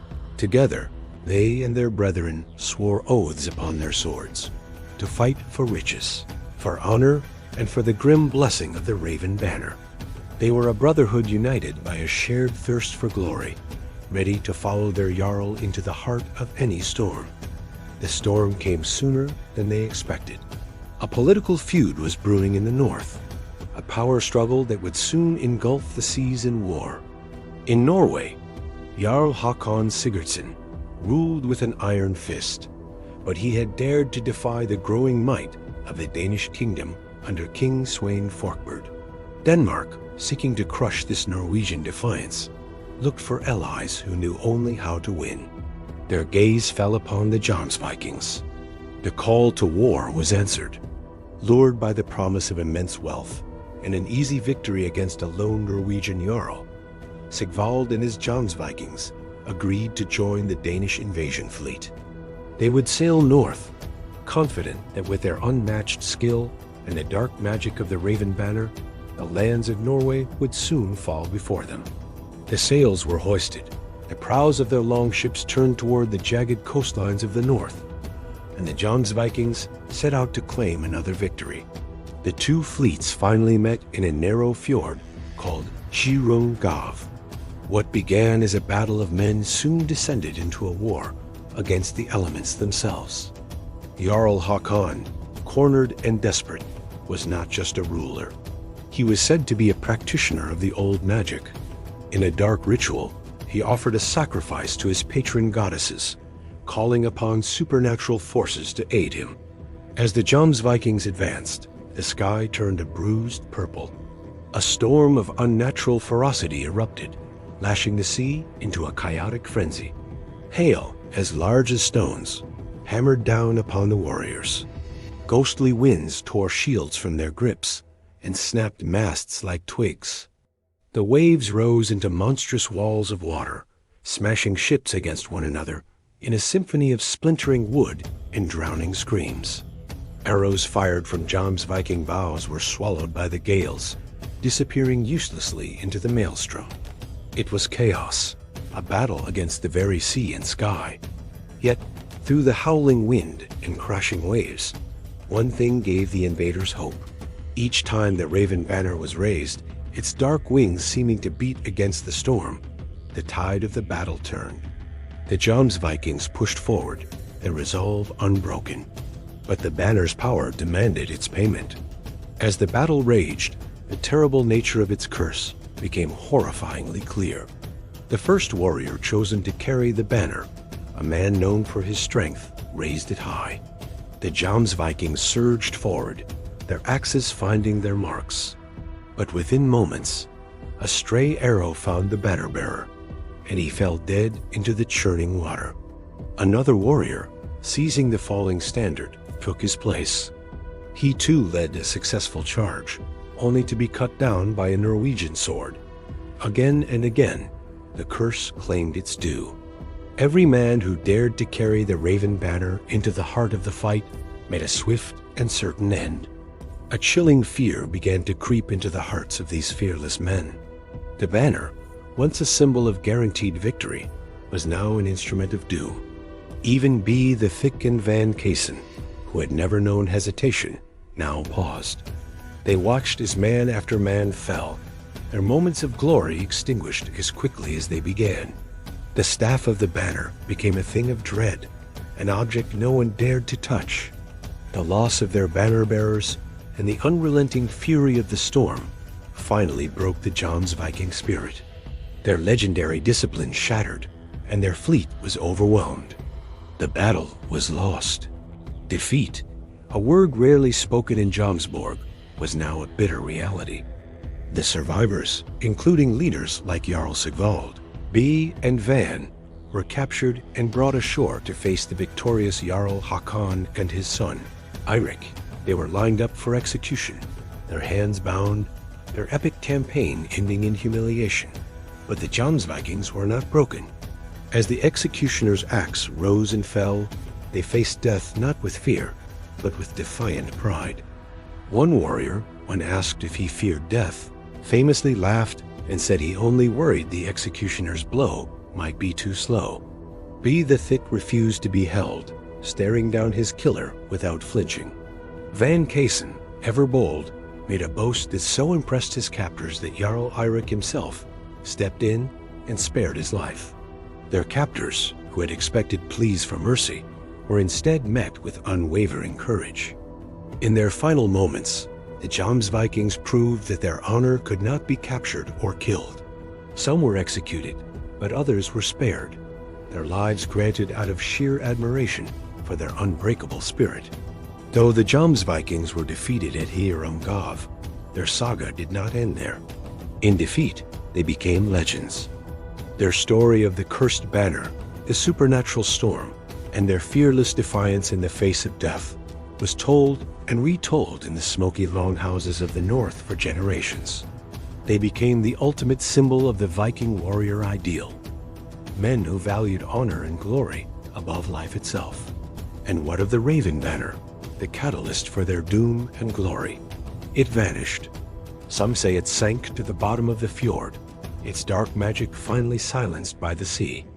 Others whisper that it was taken by the gods, waiting in the mists of time for a new generation of warriors, for those willing to pay fate's ultimate price for a moment of immortal fame. The saga of the Jomsvikings serves as a timeless and stark reminder. It teaches us that victory always has a cost, and that true, lasting fame often demands the greatest sacrifice of all. In the green valleys of Iceland, under the new laws of the Commonwealth, two friends built their lives. Bjorn the Wise, known for his keen mind and mastery of the law, and Thorvald the Strong, a warrior whose fame in battle was unmatched. Their friendship was the bedrock of their community, their households joined by marriage, their lands shared, their respect for one another absolute. They had settled in this peaceful corner of the world, hoping to leave the old ways of endless strife behind. For a time, it seemed they had succeeded. The land prospered, and their families grew, intertwined like the roots of the ancient oaks. The peace was disturbed by the arrival of a new chieftain, Sigrid. She married into Bjorn's extended kin, bringing with her a dowry of land and a heart full of unspoken ambition. There was a shadow in her past, a hidden grudge against Thorvald's family that she kept veiled behind a polite smile. The spark that would ignite the valley was struck at a winter feast. Sigurd's foster brother, a brash young man, was publicly shamed by Thorvald over a small, unpaid debt. In a culture where honor was the highest currency, the insult, though seemingly trivial, was a deep wound. Bjorn, ever the voice of reason, advised restraint and a peaceful resolution. But Thorvald, his warrior's pride stung, would not be placated. He demanded not just payment, but blood. The fledgling legal system of the Commonwealth was put to the test. Chieftains and law speakers gathered to mediate. A settlement was proposed, a sum of silver known as wergold, calculated to repay the insult and restore honor. Oaths were sworn before the gods to uphold the agreement. Under pressure from Born and the community, Thorvald accepted the silver. But the peace was a fragile one. The whispers of his own men, calling his acceptance a sign of weakness, gnawed at him. Haunted by the perceived slight to his courage, Thorvald hunted down Sigurd's foster brother and slew him in a rage. Bjorn's calm counsel had failed. The first blood had been spilled, and the community began to fracture, its people forced to choose sides. The battle lines were drawn. Sigrid and her kin, seeing their chance, openly declared their support for Thorvald, fueling his thirst for conflict. Her husband's household, loyal to Bjorn and the law, felt the sting of betrayal. The valley, once a symbol of unity, became a battleground. Skirmishes broke out on the frozen rivers, the crisp winter air shattered by the clash of steel and the cries of the wounded. The nights were no longer silent. They echoed with screams and the chilling thud of axes against shields and doors. When the chieftains gathered for the annual Ulthing, the Great Assembly, visitors from other regions tried to mediate the escalating feud. Bjorn, his heart heavy, stood before the assembly and pleaded for a return to peace. But the drums of war were beating too loudly. The feud reached its horrifying climax one cold morning before the dawn. Fueled by vengeance and emboldened by Sigrid's whispers, Thorvald and his men descended upon Bjorn's homestead. They barred the doors and set the great timber hall ablaze. The flames roared, consuming the dry wood with terrifying speed.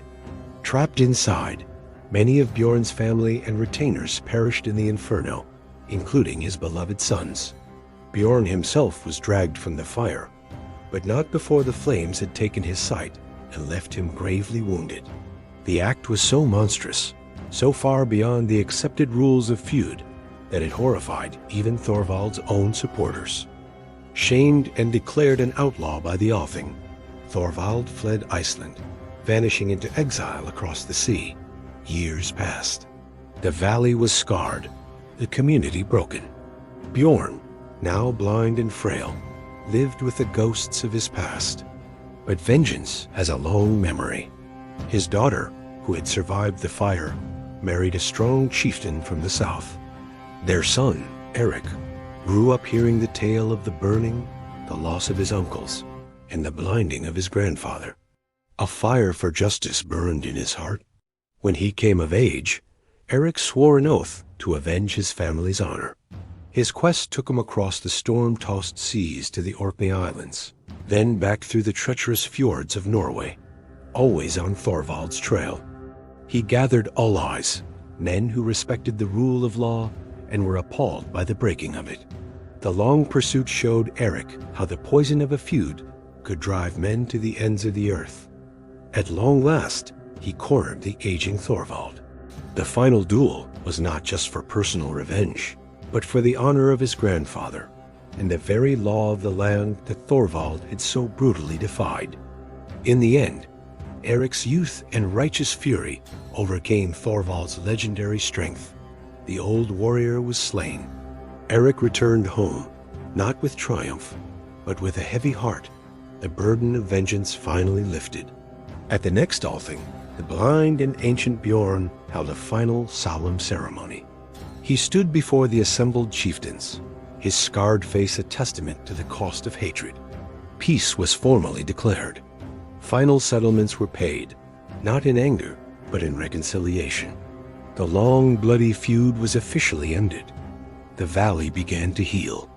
New generations were born, and they were taught the story of Bjorn and Thorvald, a lesson that even vengeance sought for a just cause leaves a fire that can consume everything and must in the end be quenched by mercy and law. The story became a saga, sung by poets in the halls of chieftains for generations to come. The songs told of Bjorn the Wise, who valued law above all, Thorvald the Strong, whose pride became his downfall, and Eric the Avenger, who restored his family's honor but learned the bitter taste of revenge. Their tale became a stark warning. Laws are built to protect us from ourselves, while feuds and vengeance will ruin all they touch. In the field where Bjorn's great hall once stood, a single tall stone was raised. It marked the place of the fire, a silent, enduring reminder of the terrible cost of honor and the flame of vengeance that had nearly destroyed them all. Before Columbus, before the age of sail and empire, a Viking longship sliced through the cold, gray waters of the North Atlantic. At its helm stood a man born of ice and saga, his eyes fixed on a horizon no European had ever crossed. This is the story of that man, Leif Erikson, the Norse explorer who sailed into a new world centuries before the rest of Europe even knew it existed. This is the saga of Leif the Lucky. Born around the year 970 CE, Leif was forged in the unforgiving landscape of Greenland. He was the son of a legend, Eric the Red, the fiery Norseman who, after being exiled from Iceland for manslaughter, established the first European settlement on that vast, icy island. Growing up on this rugged frontier was a harsh education. The world was a canvas of towering glaciers, windswept fjords, and the ever-present roaring sea. From his youth, Leif learned the essential skills of a Viking frontiersman: how to navigate by the sun and stars, how to survive in a land of brutal winters, and how to read the whispers of the wind. The stories of his ancestors, tales of gods and giants, exploration and conquest, were in his blood. He inherited his father's restless spirit, the insatiable Viking hunger for what lay beyond the known world. As a young man, Leif's journey took him eastward, back toward the heart of the Norse world. He sailed to Norway, a kingdom undergoing a profound transformation under its ambitious ruler, King Olaf I Tryggvason. In the royal court, Leif, the son of a staunch pagan, came face to face with a powerful new force sweeping across Scandinavia: Christianity. King Olaf, a zealous convert, was determined to bring all of Norway and its territories under the banner of the cross. Leif, perhaps through conviction, political necessity, or a mix of both, was converted and baptized. King Olaf then entrusted him with a monumental task: to return to Greenland and introduce Christianity to its people, including his own father, Eric the Red. Leif set sail for home, now a man caught between two worlds. Within him was the ancient heritage of Odin and Thor, the pagan gods of his forefathers, now intertwined with the new faith of Christ. This internal tension, this duality of belief and identity, would shape the man who was about to sail into history. Upon his return to Greenland, winds of change followed. While his mother, Thjodhild, embraced the new faith and even built the first church in Greenland, his father, Eric the Red, remained defiantly pagan. But other stories were also swirling in the salt-sprayed air of the settlement. A Norse trader named Bjarni Herjolfsson, years earlier, had been blown off course while sailing from Iceland to Greenland. He reported sighting strange, unknown lands to the westlands covered in forests and gentle hills, a stark contrast to Greenland's icy shores. He had not landed, but his tale ignited the imagination of the Greenlanders. Leif, ever the explorer, was captivated. Seized by the call of the unknown, he purchased Bjarni's sturdy Nair, a type of Viking cargo ship, assembled a crew of 35 seasoned sailors, and prepared to chase the rumor. In the autumn, around the year 1000 CE, they raised their sail and steered their vessel west into the uncharted vastness of the Atlantic. After days at sea, their first sight of land was a desolate expanse of flat rock and glaciers, which they fittingly named Helgeland, or Land of Flat Stones, believed today to be Baffin Island. Sailing south, they came upon a second coast, this one flat and wooded with white sandy beaches. They called it Markland, or Forest Land, likely the coast of modern-day Labrador. But they pressed on, driven by the promise of a more hospitable shore. Finally, they landed in a place that seemed like a paradise.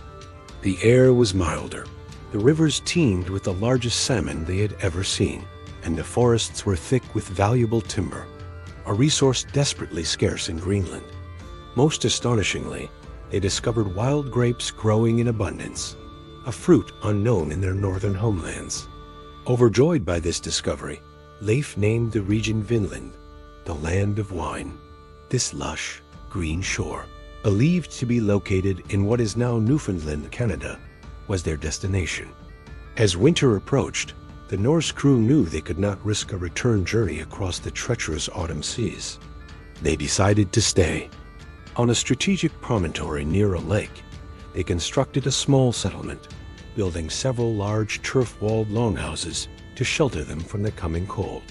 This encampment, which archaeologists now believe to be the site of Longzhu Meadows in Newfoundland, became the first European settlement in the Americas. The winter was unlike any they had experienced in Greenland. The frost was mild, and cattle could graze outdoors. The days and nights were of a more equal length, a strange astronomical observation they noted carefully. They spent their months harvesting the wild grapes to make wine, felling timber to load their ship, and fishing the bountiful rivers. Yet, this new world was not without its anxieties. It was a land far from home, a place where the sea seemed to roar with a different voice and the winds carried unfamiliar scents. More ominously, they were not alone. The land was inhabited by indigenous peoples, whom the Norse called Skrælings. Though initial encounters were not recorded as violent during Leif's stay, the shadow of potential conflict, of hostility from the land's original inhabitants, loomed over their small, isolated camp. When spring arrived, Leif and his crew loaded their ship to the gunwales with timber, dried grapes, and other resources from Vinland. They set sail for home, their minds full of the wonders they had seen. The return journey cemented Leif's reputation and earned him his famous moniker. En route, he spotted a shipwreck and rescued the stranded Icelandic crew, recovering their valuable cargo. For this act of fortune and seamanship, he was forever known as Leif the Lucky. Back in Greenland, he was met as a hero. The news of Vinland and the wealth of resources it held brought him great prestige. Following the death of his father, Eric, Leif became one of the chief figures in the Greenland settlement, a respected leader responsible for its governance and prosperity. His voyage, however, remained a singular achievement. Subsequent Norse expeditions to Vinland, including one led by his own brother, were plagued by internal disputes and violent conflicts with the native population. Ultimately, the Norse failed to establish a permanent colony in North America. The distance was too great, the supply lines too long, and the resistance from the Skrælings too fierce. But the story of Leif's voyage endured, passed down through generations in the great Icelandic sagas. Leif Eriksson's legacy is monumental. His daring exploration to the shores of North America occurred nearly 500 years before Christopher Columbus set sail, fundamentally changing our understanding of transatlantic contact and Norse expansion. For centuries, his story was confined to the pages of medieval sagas, dismissed by many as mere folklore. But in the 1960s, the archaeological discovery of the Norse settlement at Longzhu Meadows provided stunning physical evidence, transforming legend into documented history. Scholars now widely regard Leif Eriksson as the first European to have set foot on the continent of North America. His name echoes not just in sagas and academic texts, but in the cultural memory of the modern world. Statues honor his achievement in Iceland, Greenland, and North America. His voyage is a testament to the incredible skill, courage, and adventurous spirit of the Norse people. The saga of Leif the Lucky is more than just a historical footnote. It is a powerful reminder that the story of discovery is often more complex and ancient than we imagine. He was a Viking, a Christian, an explorer, and the lord of a new yet temporary world. His journey across the ocean is a timeless epic of human curiosity and the enduring quest to see what lies beyond the horizon. The Viking Age was an era of warriors, explorers, and kings, but few embodied all these roles as completely as Harald Sigurdsson, later known as Harald Hardrada, or the Hard Ruler. His life was a sprawling saga of exile, warfare, and ambition that stretched from the icy fjords of Norway to the golden halls of Constantinople and ended on a bloody field in England. Harold's story is not just the tale of one man. It is the final dramatic chapter of the Viking Age itself, a testament to a world on the brink of profound change. His journey from a young exile to a feared king would reshape his homeland and leave an indelible mark on European history. Harold's saga began in the midst of turmoil.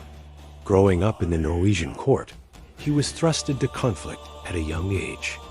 In 1030, at just 15 years old, he fought alongside his half-brother, King Olaf II, at the Battle of Stiklestad. The battle was a disaster. Olaf was killed, and his forces were defeated, forcing the young Harold, wounded and defeated, to flee his homeland. This early taste of failure, however, did not break him. It forged him. He journeyed eastward, a political refugee seeking fortune and a path back to power. His travels eventually led him to the heart of the Byzantine Empire, Constantinople, the greatest city in the Christendom. In Constantinople, Harold found his calling. He joined the Varangian Guard, an elite unit of Norse mercenaries who served as the personal bodyguards of the Byzantine emperor. Here, amidst the splendor and intrigue of the imperial court, Harold's reputation grew. He was no longer just a boy in exile. He was a formidable warrior, a brilliant commander, and a shrewd leader.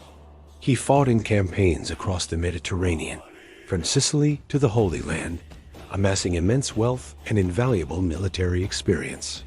The Varangian Guard was his training ground, transforming the fugitive prince into a seasoned general, known for his tactical skill and ruthless efficiency.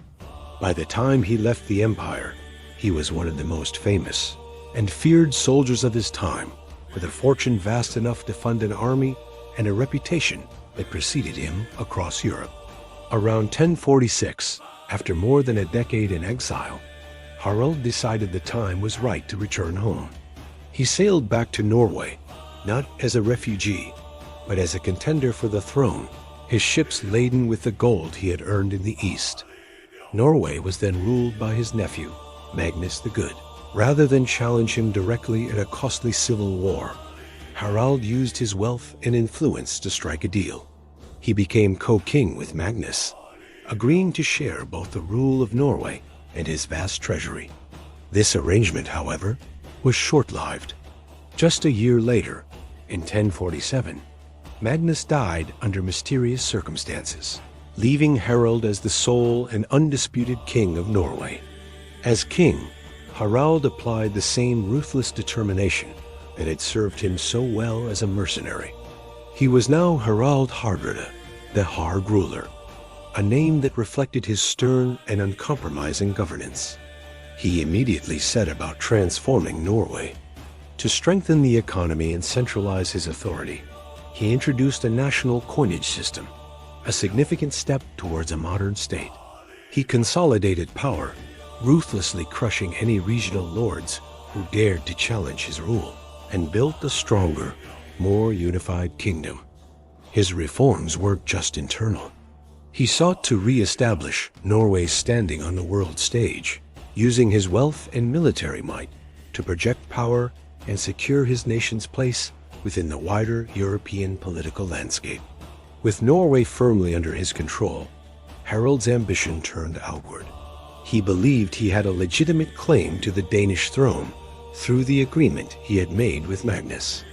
For nearly 2 decades, he waged a relentless and draining war against King Sweyn II of Denmark. This long conflict was marked by constant raiding and brutal naval warfare. The climax came in 1062 at the Battle of Nisk, a massive and bloody sea battle fought off the coast of modern-day Sweden. Harald's forces were victorious, shattering the Danish fleet and solidifying his reputation as a master naval commander. Though he won the battle, the war had failed to secure him the Danish crown, leaving him frustrated and searching for a new prize worthy of his ambition. That prize appeared in 1066. The throne of England became vacant, and Harold saw his ultimate opportunity. He was not the only claimant, but he had a powerful ally, Tostig Godwinson, the estranged brother of the newly crowned English king Harold Godwinson. Together, they forged an alliance to invade England.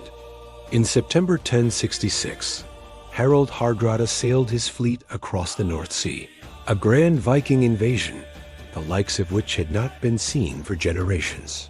He landed in northern England, catching the English by surprise. At the Battle of Fulford, just outside the city of York, Harold's veteran Norse army crushed the northern English forces. Victory seemed within his grasp. The city of York surrendered, and Harold stood as the conqueror of the north, poised to march south and claim the entire kingdom. But his triumph was fleeting.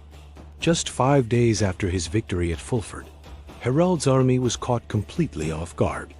The English king, Harold Godwinson, had accomplished an incredible feat, marching his army north from London at astonishing speed.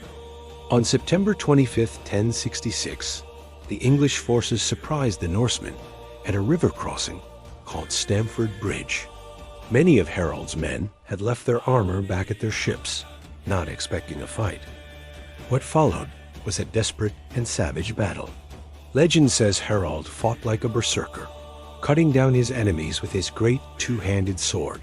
But his luck had finally run out. An arrow struck him in the throat, and the great warrior king fell. His death shattered the morale of his army, and the Norse invasion was annihilated. This catastrophic defeat at Stamford Bridge is widely considered the symbolic end of the Viking Age. The era of grand Scandinavian invasions of England was over. With Harold's death, Norway was fundamentally changed. His rule had been harsh, but it had been effective. He left behind a kingdom that was more centralized and more connected to the rest of Europe than ever before. The days of disparate Viking chieftains were numbered, replaced by a more unified, state-like monarchy. His legacy was not just one of a warrior, but of a nation builder who bridged the gap between the old Viking world and the new medieval Europe. He was the last of the great Viking kings, a figure whose life was a saga of wandering, conquest, and power. The epithet Hardrada, or hard ruler, perfectly captures the essence of Harold. It speaks to his stern justice, his demanding leadership, and his unyielding will. He was a man shaped by violence and exile, who used those experiences to forge a kingdom and a legend. His story is a powerful blend of history and myth, a tale of a Viking warrior who became a Byzantine commander, a king who reshaped a nation, and an invader whose death marked the closing of an iconic chapter in world history. Harald Hardrada remains a towering figure, a symbol of the fierce ambition, daring exploration, and brutal warfare that defined the Viking Age and the very last of his kind. This is the saga of Egil Skallagrimsson, a Viking of Iceland. He was a poet and a warrior, a man whose life was a contradiction of savage violence and sublime art. His story, told in the pages of Egil's Saga is a cornerstone of Icelandic literature, a portrait of a man who embodied the Viking spirit in all its brutal and brilliant complexity. This is the tale of a berserker poet, a killer and a creator, whose legacy is etched into the very soul of the North.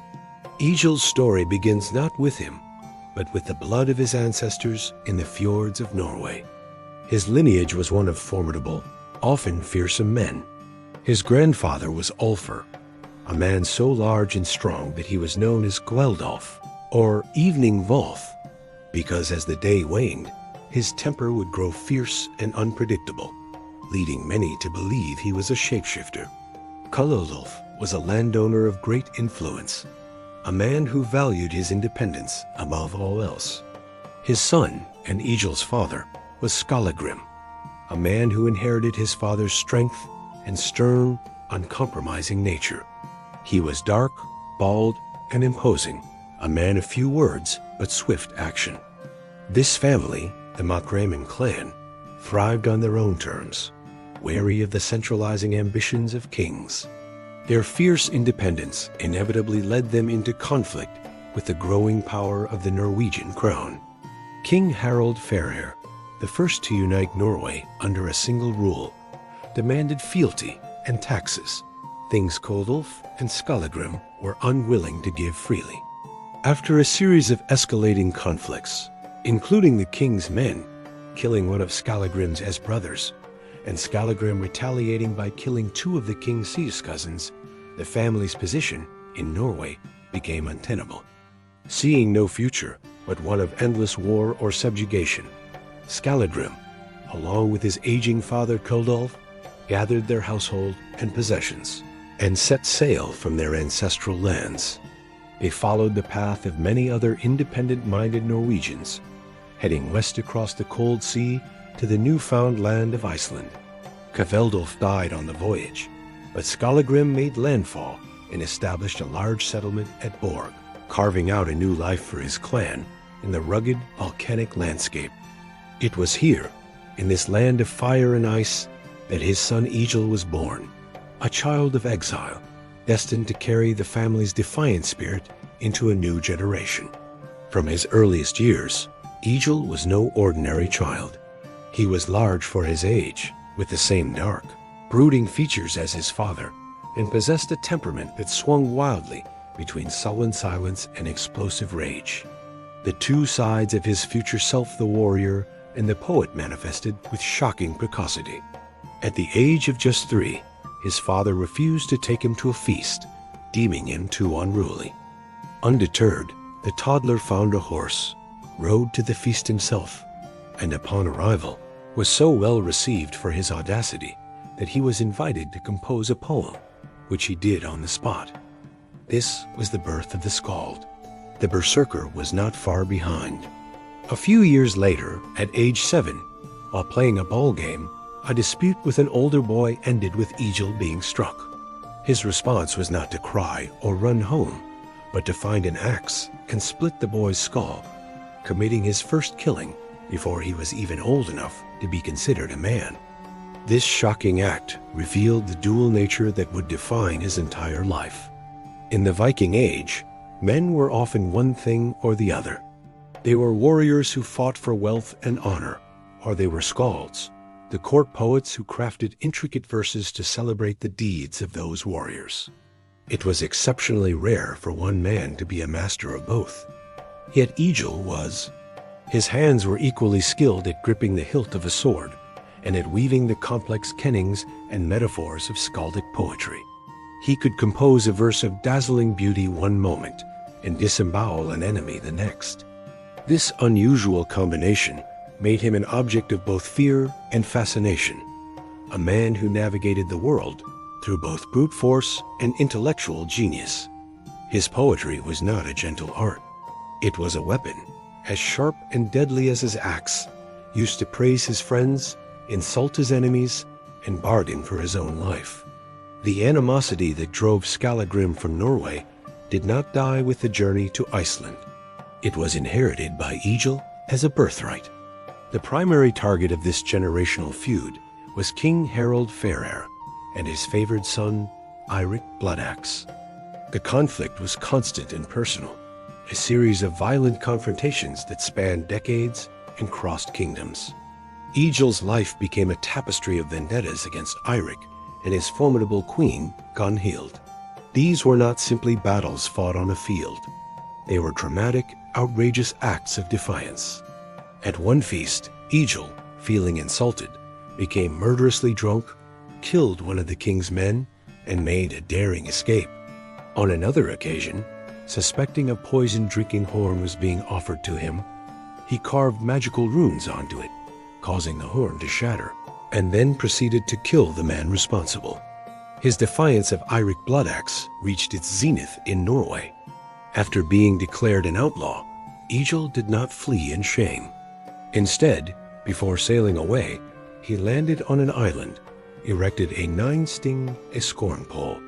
He mounted a horse's head on the top, pointed it towards the mainland, and spoke a formal curse, a poem invoking the spirits of the land to drive King Eirik and Queen Gunhild from the kingdom. This was not mere superstition. It was a profound act of psychological and magical warfare. Whether by magic or by the tide of politics, Eirik was indeed later driven from Norway, a victory Egil claimed as his own. Egel's life was a cycle of provocation, violence, and escape, always living on the edge. His wits and his sword his only true allies against the power of kings. Seeking fortune and a respite from his Norwegian feuds, Egel's path led him abroad to the Anglo-Saxon kingdom of England. There, he and his beloved brother Thorolf entered the service of King Aethelstan, a powerful and successful monarch. In England, Egel's prowess as a warrior found a new and profitable stage. He fought as a mercenary in the king's army, most notably at the monumental Battle of Brunanburh in 937. This was a massive, bloody conflict where Aethelstan's forces clashed with a combined army of Scots, Britons, and Norsemen from Dublin. Egil fought with his characteristic ferocity, leading his men from the front and playing a key role in the English victory. The battle, however, came at a great personal cost.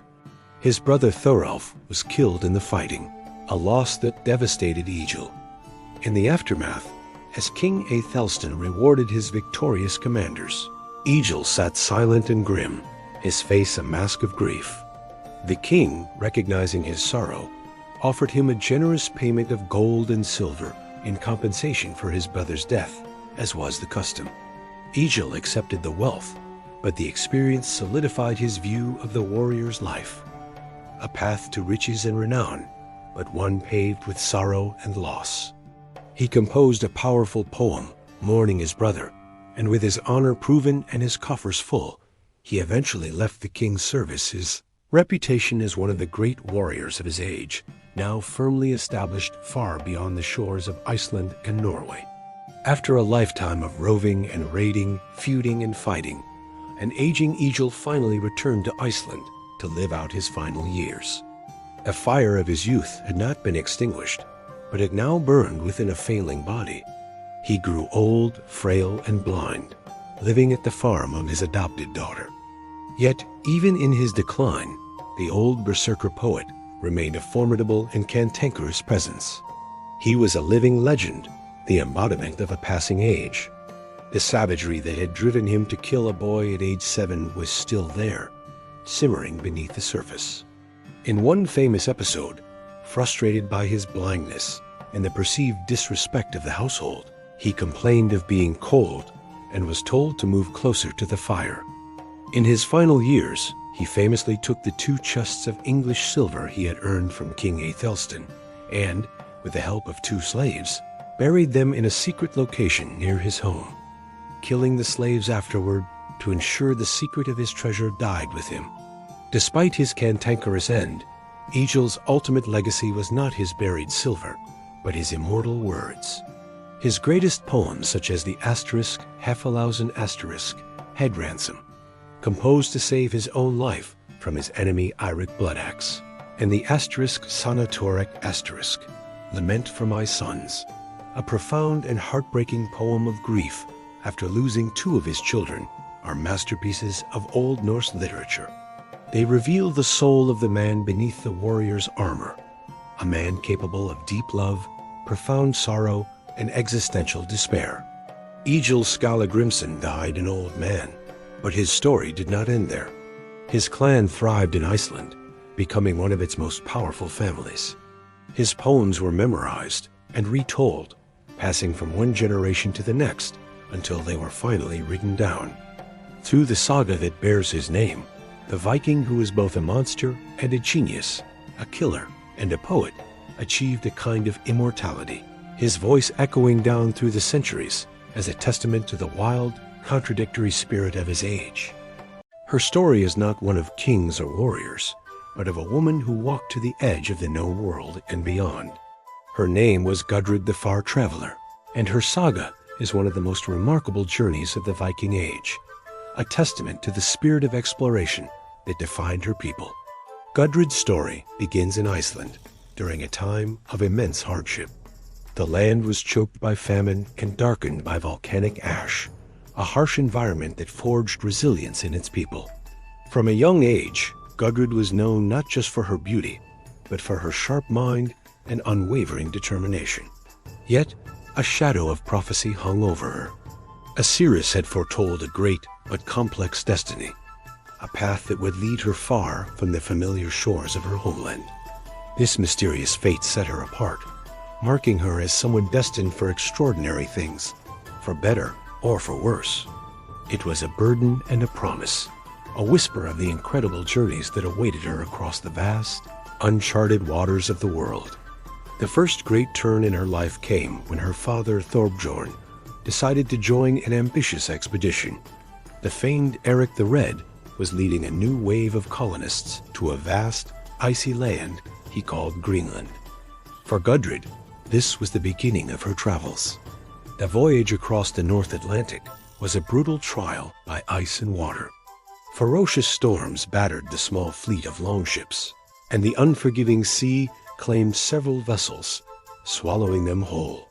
Gudrid's ship was among the survivors, and she arrived in the stark, new colony having already faced death.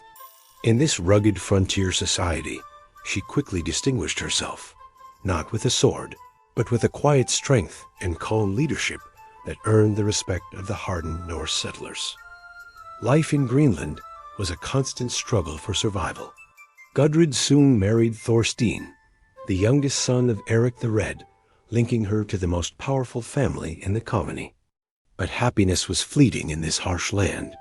A devastating epidemic swept through the settlement, and disease claimed many lives, including that of her husband Thorstein. Gudrid herself fell gravely ill, but managed to survive, a widow in a land of ice and sorrow. While many would have been broken by such loss, Gudrid's spirit remained unyielding. Instead of succumbing to grief, she looked to the horizon. Her husband's dream had been to sail even further west to find a rumored land of plenty. Now, she would make that dream her own, vowing to continue the journey into the unknown. Her resolve led her to her second marriage, this time to a wealthy Icelandic merchant and seasoned adventurer named Thorfinn Karlsifni. He shared her ambition and possessed the resources to make it a reality. Together, they organized and led a daring new expedition, gathering settlers, livestock, and supplies for a voyage beyond Greenland. They sailed west, following the tailies of Leif Erikson, into the vast emptiness of the ocean. Their destination was Vinland, the land of wine, a place we now know as North America. When they finally made landfall, they discovered a world beyond their wildest dreams. It was a land of towering forests, lush meadows, and wild grapes growing in abundance. The fertile soil and rich resources promised a new permanent home, a true paradise compared to the barren landscapes of Greenland and Iceland. Here, in this new world, the Norse encountered its native inhabitants, people they called Skrælings. The initial interactions were peaceful and filled with curiosity. The Norse, including Gudrid, engaged in trade, exchanging red cloth and milk for valuable furs. For a brief time, it seemed as if two different worlds could coexist. However, these peaceful beginnings soon frayed. Cultural misunderstandings, mutual fear, and the inherent tensions of a new settlement created a fragile peace that could not last. A sudden, violent conflict erupted, and though the Norse fought fiercely, they were vastly outnumbered. Karlsifni and his people were forced to accept a bitter truth. Vinland, for all its bounty, could not yet be held. Their dream of a permanent settlement had to be abandoned. Despite the ultimate failure of the colony, a momentous event occurred during their time in Vinland. Gudrid gave birth to a son, Snorri Thorfinnsson. He was the first known European child born in the Americas, a living symbol of this extraordinary chapter in exploration. His birth in this distant, wild land represented a bridge between the old world and the new. Though the family would not stay, Snorri's existence became a powerful symbol of hope and the far-reaching ambition of his people.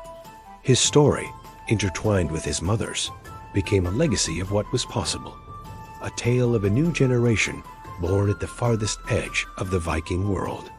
With the Vinland settlement no longer viable, Gudrid, Karlsifni, and their young son Snorri made the long and arduous journey back across the Atlantic. They returned first to Greenland, and then to their ancestral home in Iceland, their ships laden with valuable timber and furs from the New World. Their tales of the distant West became the stuff of legend, inspiring awe and wonder. Snorri grew up in Iceland, and true to the promise of his remarkable birth, he became a respected and influential figure in his own right, continuing the family's legacy of leadership. Gudrid, however, felt the pull of a different purpose. Having raised her family and seen worlds others could only dream of, her restless spirit sought a final personal journey.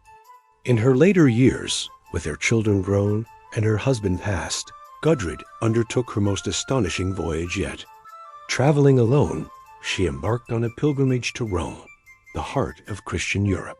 For a Norse woman of her time, this was an almost unimaginable undertaking, a journey spanning thousands of miles across foreign lands and seas. It was perhaps the farthest journey ever recorded by a woman of her era.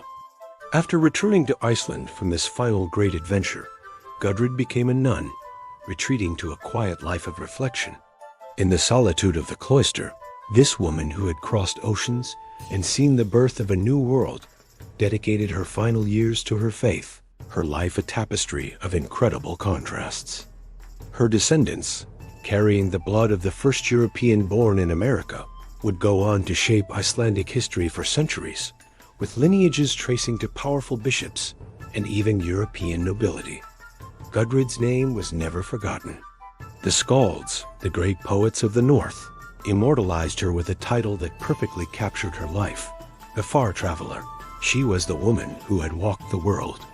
Her saga endures not as a tale of conquest, but as a powerful reminder of the true nature of the Viking spirit. Her story proves that these were not just raiders and warriors, but also farmers, traders, explorers, and pioneers.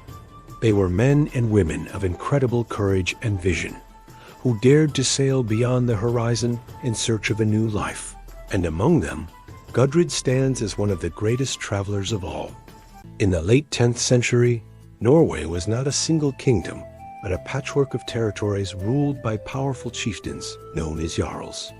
In the northern region of Trøndelag, one man stood as a bulwark against the changing tides of faith and power, Jarl Khan of Lade. As the influence of Christianity crept northward from continental Europe, Khan remained a staunch defender of the old gods, Odin, Thor, and the pantheon of Asgard. The Norse Sagas, our primary window into this tumultuous era, paint a complex portrait of him. To his people, he was a revered protector, a leader whose strength ensured their safety and prosperity. To his enemies, he was a feared and ruthless ruler, a man who would stop at nothing to maintain his authority and preserve the ancient traditions. His name was whispered with a mixture of respect and fear, a testament to his formidable presence in a divided land. While Han fortified the pagan north, a new challenger was rising in the west. Olaf Tryggvason, a descendant of Norway's first king, Harald Farer, was returning to his homeland with a singular divine mission. Having been baptized in England, Olaf was now a fervent Christian, determined to unite Norway under one king and one God. He arrived not just with a claim to the throne, but with the conviction that he was an instrument of God's will. His message resonated with many clans who were weary of the constant infighting among the Jarls. Secretly, allegiances began to shift. Chieftains and farmers promised wealth, land, and the favor of a powerful new deity, quietly pledged their support to the returning king. Spies brought Khan unsettling news. Olaf was gathering a fleet of longships larger and more formidable than any seen since the days of Harald Fairhair himself. A storm was gathering, and it was headed directly for Khan's domain. The pressure on Jarl Khan mounted with each passing day. He struggled to maintain the loyalty of his fellow Jarls and the farmers who formed the backbone of his army. Whispers of Olaf's promises and the might of his growing fleet sowed doubt and fear among Hatz's allies. Some began to question whether the old gods were still strong enough to protect them from this new threat. Amidst this uncertainty, Khan's son, Eirik Håkonsson, a fierce and proven commander in his own right, urged his father to take decisive action. Eirik argued for open war, believing that a swift, powerful strike was the only way to crush Olaf's ambitions before they could take root. At the same time, the pagan priests, sensing the wavering faith of the people, delivered a grim warning. They declared that the gods were displeased and demanded stronger devotion. To win their favor and turn back the Christian tide, great sacrifices had to be made. The inevitable conflict soon erupted into a brutal war of faith and power. Olaf's fleets, flying banners emblazoned with the cross, swept along the Norwegian coast. They captured village after village, tearing down the wooden idols of Thor and Odin and replacing them with the symbols of Christianity. Churches were built where pagan temples once stood, and the people were given a stark choice: convert or face the sword. In response, Jarl Khan launched a series of vicious counterattacks. Using his intimate knowledge of the jagged coastline and its treacherous fjords, he led cunning night raids, his longships emerging from the darkness to strike at Olaf's forces. He managed to reclaim some territories, but the cost was high. The common farmers found themselves caught in the middle of a war that was not just for land, but for their very souls. They were torn between loyalty to the gods their ancestors had worshipped for centuries and the allure of joining a powerful new king who promised salvation and stability. As the war raged on, the greatest threat to Khan emerged not from the battlefield, but from within the walls of his own longhouse. Whispers of rebellion, once faint, now grew into a chorus of dissent. A favored servant, a man Khan had trusted implicitly, secretly aligned himself with Olaf Tryggvason. Motivated by promises of power and status in the new Christian kingdom, this servant worked from the inside, turning key families and warriors against their Jarl. Betrayed by those closest to him, Khan's authority crumbled. The great pagan ruler was forced to flee, his own men now hunting him. The sagas record his ultimate humiliation. Khan, the mighty Jarl of Lade, was forced into hiding in a pigsty on a remote farm, a disgraceful end for a man who once commanded the loyalty of the North. With his father in hiding, Eirik Håkonsson desperately tried to rally the remaining loyalist warriors. He fought with the ferocity of a cornered wolf, but it was too late. Olaf's campaign of conversion was spreading across the land like wildfire. The promise of a unified kingdom under a single, triumphant god was a powerful force that few could resist. The old ways were dying. Soon, Khan was hunted down in his squalid hiding place and killed. His end was both tragic and dishonorable, a stark symbol of the fall of the old order. Across Norway, the banners of Odin and Thor, which had flown over the fjords for centuries, were lowered for the last time. In their place, the Christian cross was raised, marking the dawn of a new era for the Norse people. The last great pagan power in Norway had been extinguished. Eirik Håkonsson, however, refused to bend the knee. He would not serve the man who had brought about his father this humiliating death and the downfall of their gods. Gathering the few loyal ships and warriors who remained, he set sail from Norway, becoming an exile. He sought refuge in the Viking strongholds of Denmark and England, where powerful rulers were wary of Olaf's growing influence. In the halls of foreign kings, Eirik nursed his grief and plotted his revenge.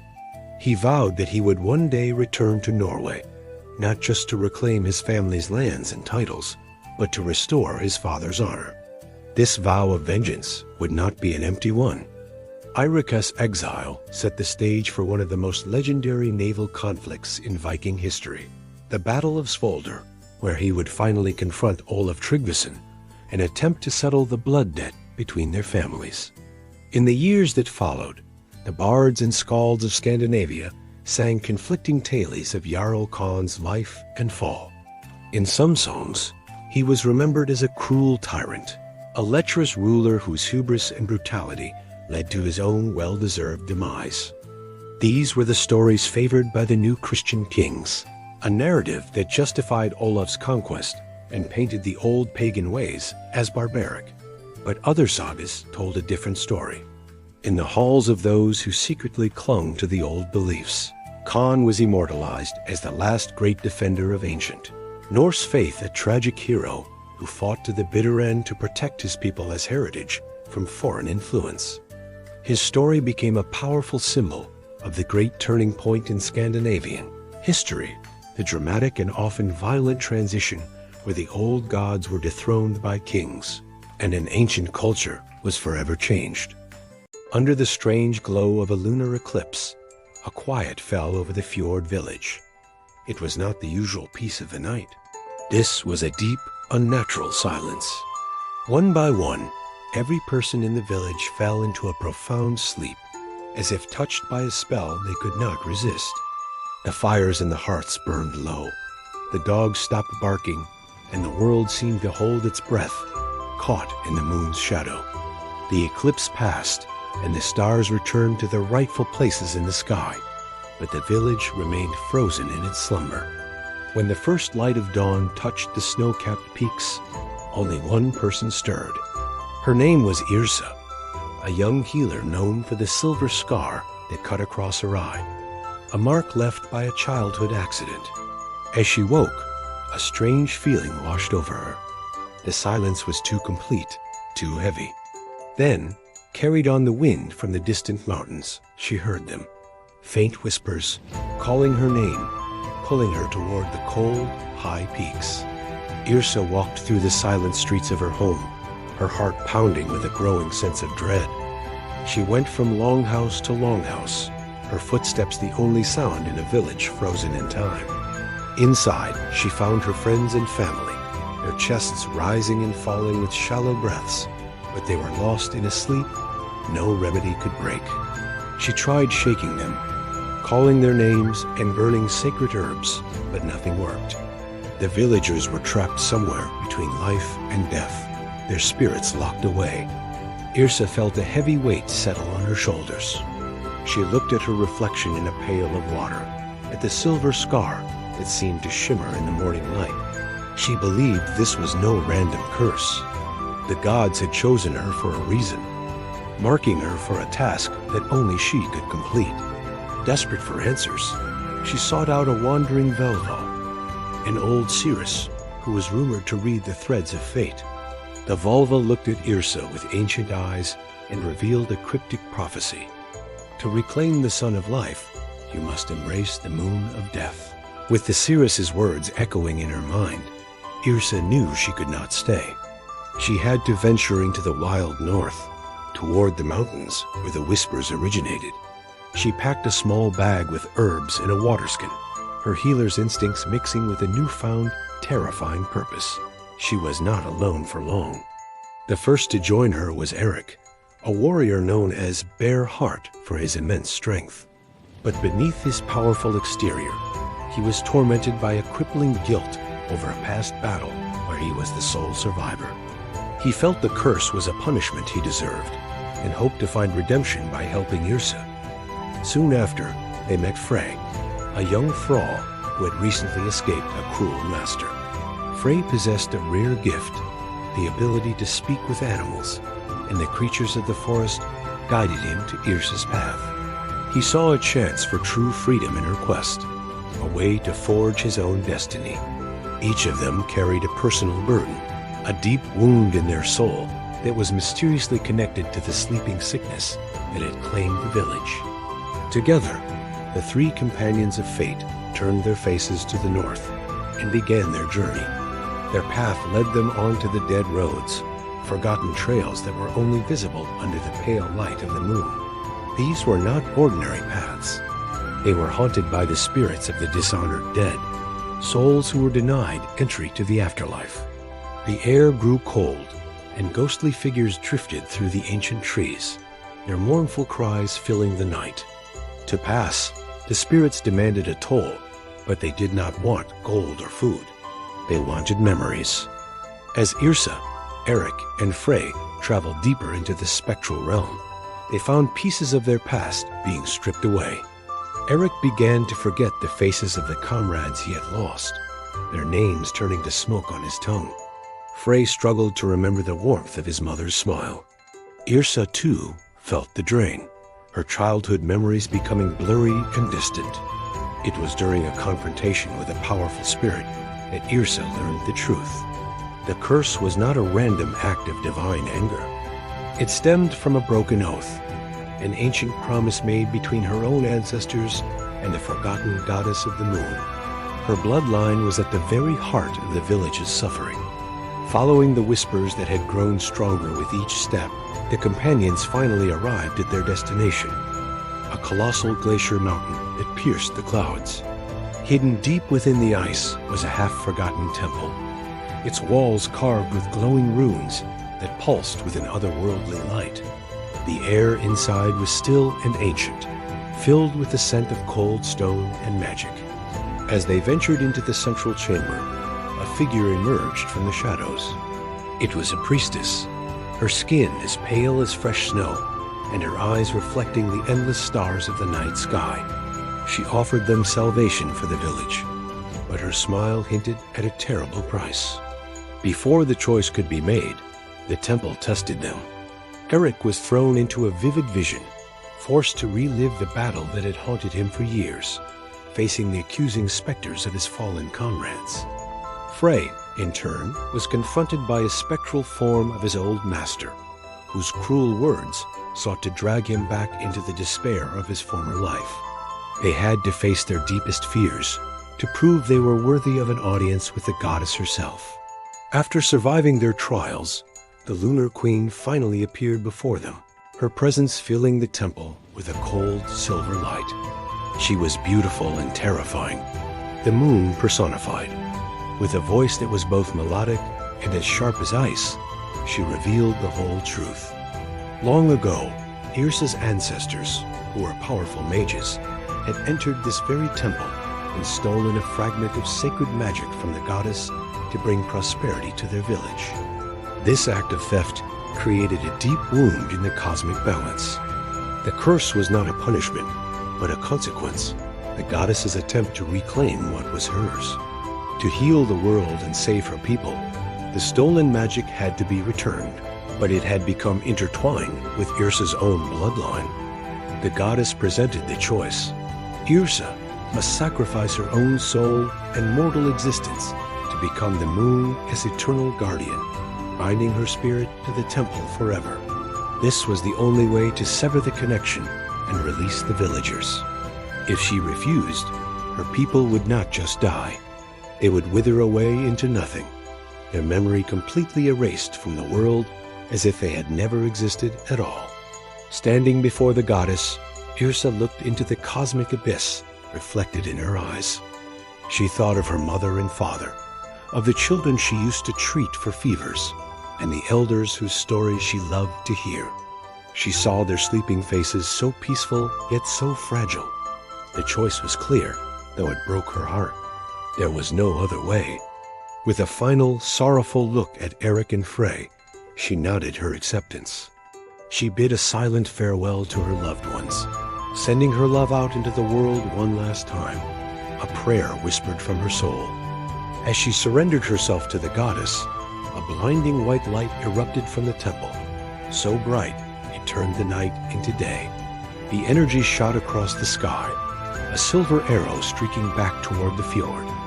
In that exact instant, every villager gasped, their eyes flying open as if waking from a long, confusing dream. They were disoriented and weak, but they were alive. Eric and Frey eventually made their way back to the village, where they were welcomed as heroes who had broken the curse. They told the story of their journey, but a profound sadness hung over their victory, for Yrsa was not with them. The village slowly returned to its former rhythm, but it was forever changed. They owed their lives to the young healer who had vanished into the mountains. Now, whenever the full moon hangs high and bright in the night sky, the villagers gather outside. They look up, and sometimes, if they watch closely, they can see a faint silver figure dancing among the clouds, a celestial guardian watching over them. They sing songs of Yrsa, the moon-scarred healer, the girl who saved them by embracing the heavens.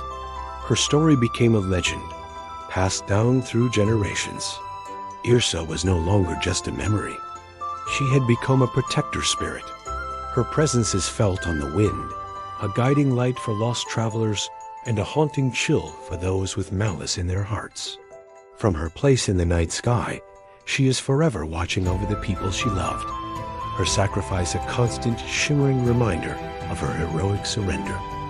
In the wake of a powerful king's death, Norway splintered. The great kingdom shattered into a mosaic of rival clans, each vying for dominance in the ensuing power vacuum. Old alliances, once forged in blood and steel, crumbled into dust.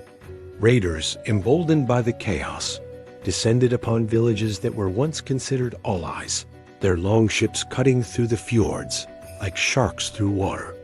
It was a time of treachery and strife, where the only law was the edge of an axe. Amidst this turmoil, a young chieftain named Sigurd inherited the leadership of his clan. His succession was not one of celebration but of sorrow, for his father had been slain in a cowardly ambush, a victim of the very chaos that now threatened to consume them all. The weight of a fractured kingdom and the future of his people now rested on his young shoulders. He was no longer just a son. Under Sigurd Wolfbanner, and his saga was about to begin. With his father's blood still staining the earth, Sigurd swore an oath of vengeance. He called a council, summoning the jarls of neighboring clans to his longhouse, hoping to forge a new alliance from the ashes of the old. He stood before them, a youth hardened by grief, and spoke of unity and retribution. But his words fell on deaf ears. Many of the grizzled jarls, veterans of countless battles, saw only a boy playing at being a leader. They dismissed his pleas, claiming his clan was too weak, his experience too little to command their respect or their warriors. As the council dissolved, hope dwindled. Yet not all abandoned him. Two figures remained by his side. Brynhild, an elite shield maiden whose skill with a shield and axe was legendary, had been his friend since childhood. Her loyalty was unwavering. The other was Torvald, a mysterious strategist from distant lands, whose sharp mind and quiet demeanor concealed a profound understanding of warfare. With only these two allies, Sigurd's path to vengeance seemed impossibly steep. To forge a war host worthy of his cause, Sigurd embarked on a perilous journey across the jagged fjords and windswept mountains of Norway. He and his small retinue sought out the dispossessed and the forgotten, those who had no love for the squabbling jarls. They traveled to the shadowy forests to recruit outlaw berserkers, men whose battle fury was as untamed as the beasts they lived among. They climbed into the high peaks to find expert bowmen, hunters whose arrows flew with lethal precision. They sailed to the coastal settlements, convincing the finest shipbuilders to lend their craft to his growing fleet. As warriors from every corner of the fractured land flocked to his side, a new symbol was needed to bind them together. A banner was crafted, bearing the snarling head of a wolf. It became their emblem, the Wolf Banner, a testament to their shared fury and their unified purpose. Their numbers grew, and a sense of strength began to take root in Sigurd's war camp. To celebrate their burgeoning power and foster camaraderie, a great feast was held in the longhouse. Mead flowed freely, and the sounds of laughter and boasting filled the hall. But the celebration was cut short by screams of agony. Several of Sigurd's most trusted men collapsed, their faces contorted in pain. Victims of a fast-acting poison slipped into their horns of mead. A chilling silence fell over the feast as the grim reality set in. The enemy was not just outside their walls, but within their very ranks. An investigation pointed to treachery from someone in Sigurd's inner circle, someone who had access to his closest advisors. A seed of paranoia was planted in Sigurd's mind. He looked at the faces around him, at Brynhild, at Torvald, at men he had known his whole life, and for the first time, he began to doubt even those he trusted most. The first major test of their strength came under the cold light of a winter moon. An enemy army, seeking to crush Sigurd's rebellion before it could gain more momentum, launched a surprise attack. Their warriors charged across a vast frozen river, their battle cries echoing in the frigid air. They expected to overwhelm Sigurd's smaller force with sheer numbers. But Sigurd and Torvald had anticipated such a move. Instead of meeting the charge head-on, Sigurd's forces executed a clever, devastating tactic. As the enemy host reached the center of the river, hidden warriors shattered the ice with heavy hammers and axes. The frozen surface cracked and splintered, plunging hundreds of enemy soldiers into the lethally cold water below. The charge dissolved into chaos and panic. It was a decisive victory, won not by brute force, but by cunning. Yet, in the confusion of the aftermath, Torvald was ambushed and dragged away by unknown assailants, disappearing into the winter gloom. The capture of his chief strategist sent a shockwave through Sigurd's camp. It was then that Brynhild approached him, her face grim, bearing a devastating secret. She revealed that Torvald was not who he seemed.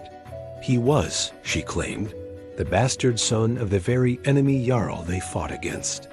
His entire presence in their camp had been a lie, a long-conceived plot to destroy Sigurd's clan from within. His capture, she insisted, was a ruse to escape before his treachery was uncovered. Doubt, already festering in Sigurd's heart since the poisoning, threatened to consume him. The evidence seemed to align, and many of his captains called for Torvald to be declared a traitor. Yet Sigurd hesitated. He looked at Brynhild, his oldest friend, and saw the conviction in her eyes. But he could not bring himself to condemn a man based on rumor alone. He made a difficult choice. Loyalty and justice had to stand above fear. With his war host now a formidable army, Sigurd marched on the final fortress of the enemy Jarl. The time for diplomacy and doubt was over. The final confrontation was at hand.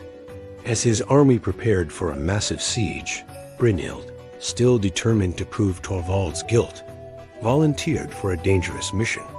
Using her skill and knowledge of the enemy's lands, she would infiltrate the stronghold to find definitive proof of Torvald's betrayal. She slipped through the enemy's defenses under the cover of darkness. What she discovered inside the stone walls, however, was not what she expected. Overhearing a clandestine meeting, she learned the horrifying truth.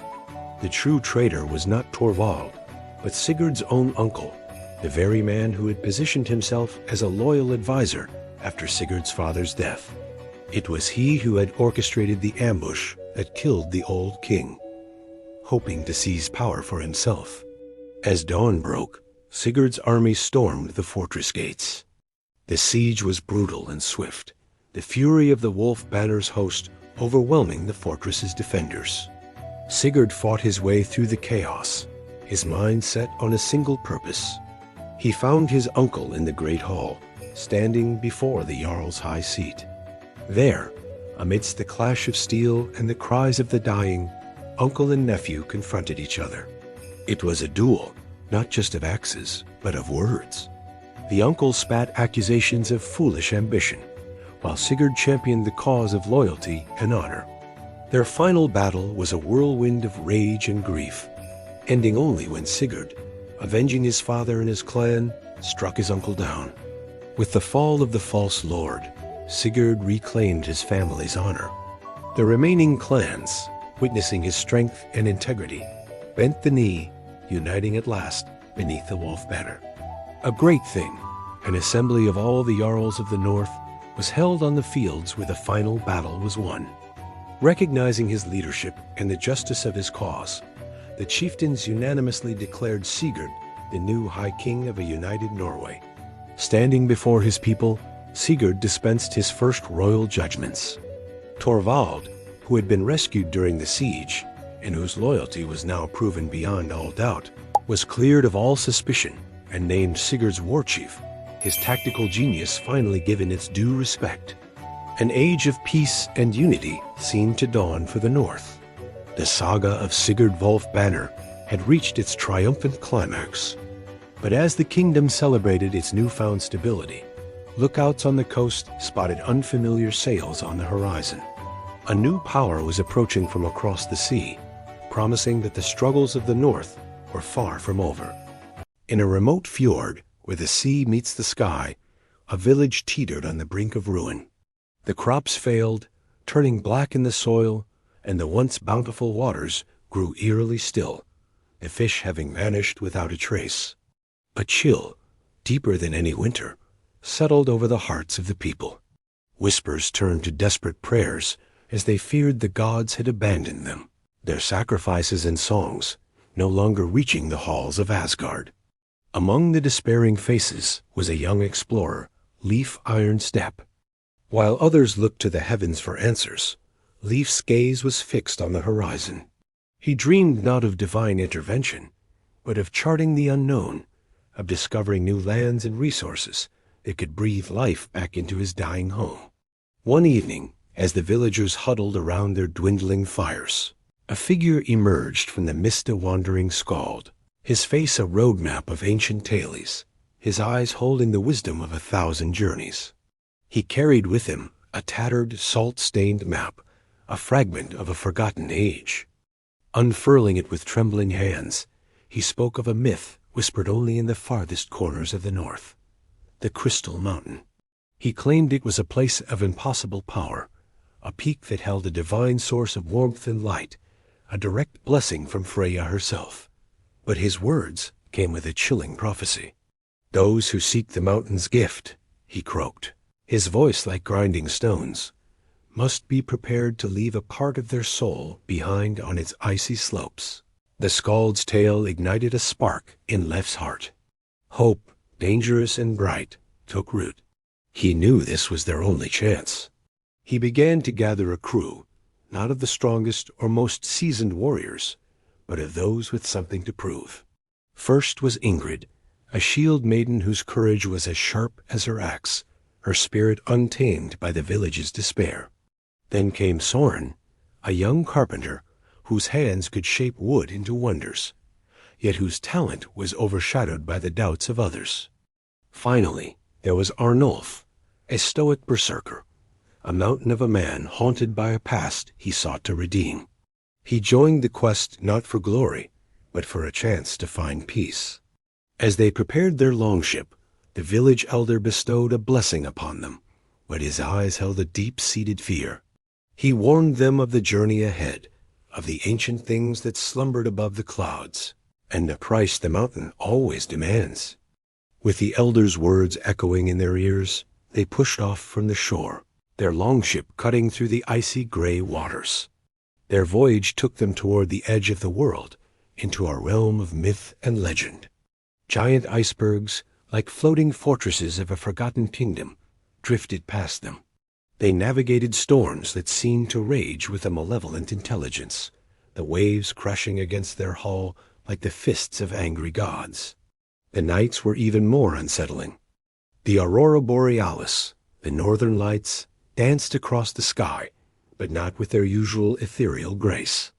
Instead, they flickered unnaturally, twisting into shapes like flaming serpents, their colors venomous and strange. And from the black depths of the sea, a haunting music would rise, a siren's call that was both beautiful and terrifying, promising everything and nothing, tempting them to abandon their quest and surrender to the deep. After weeks at sea, they finally made landfall on a frozen shore, a desolate landscape of black rock and eternal snow. The first sign that they had entered a different world were the footprints.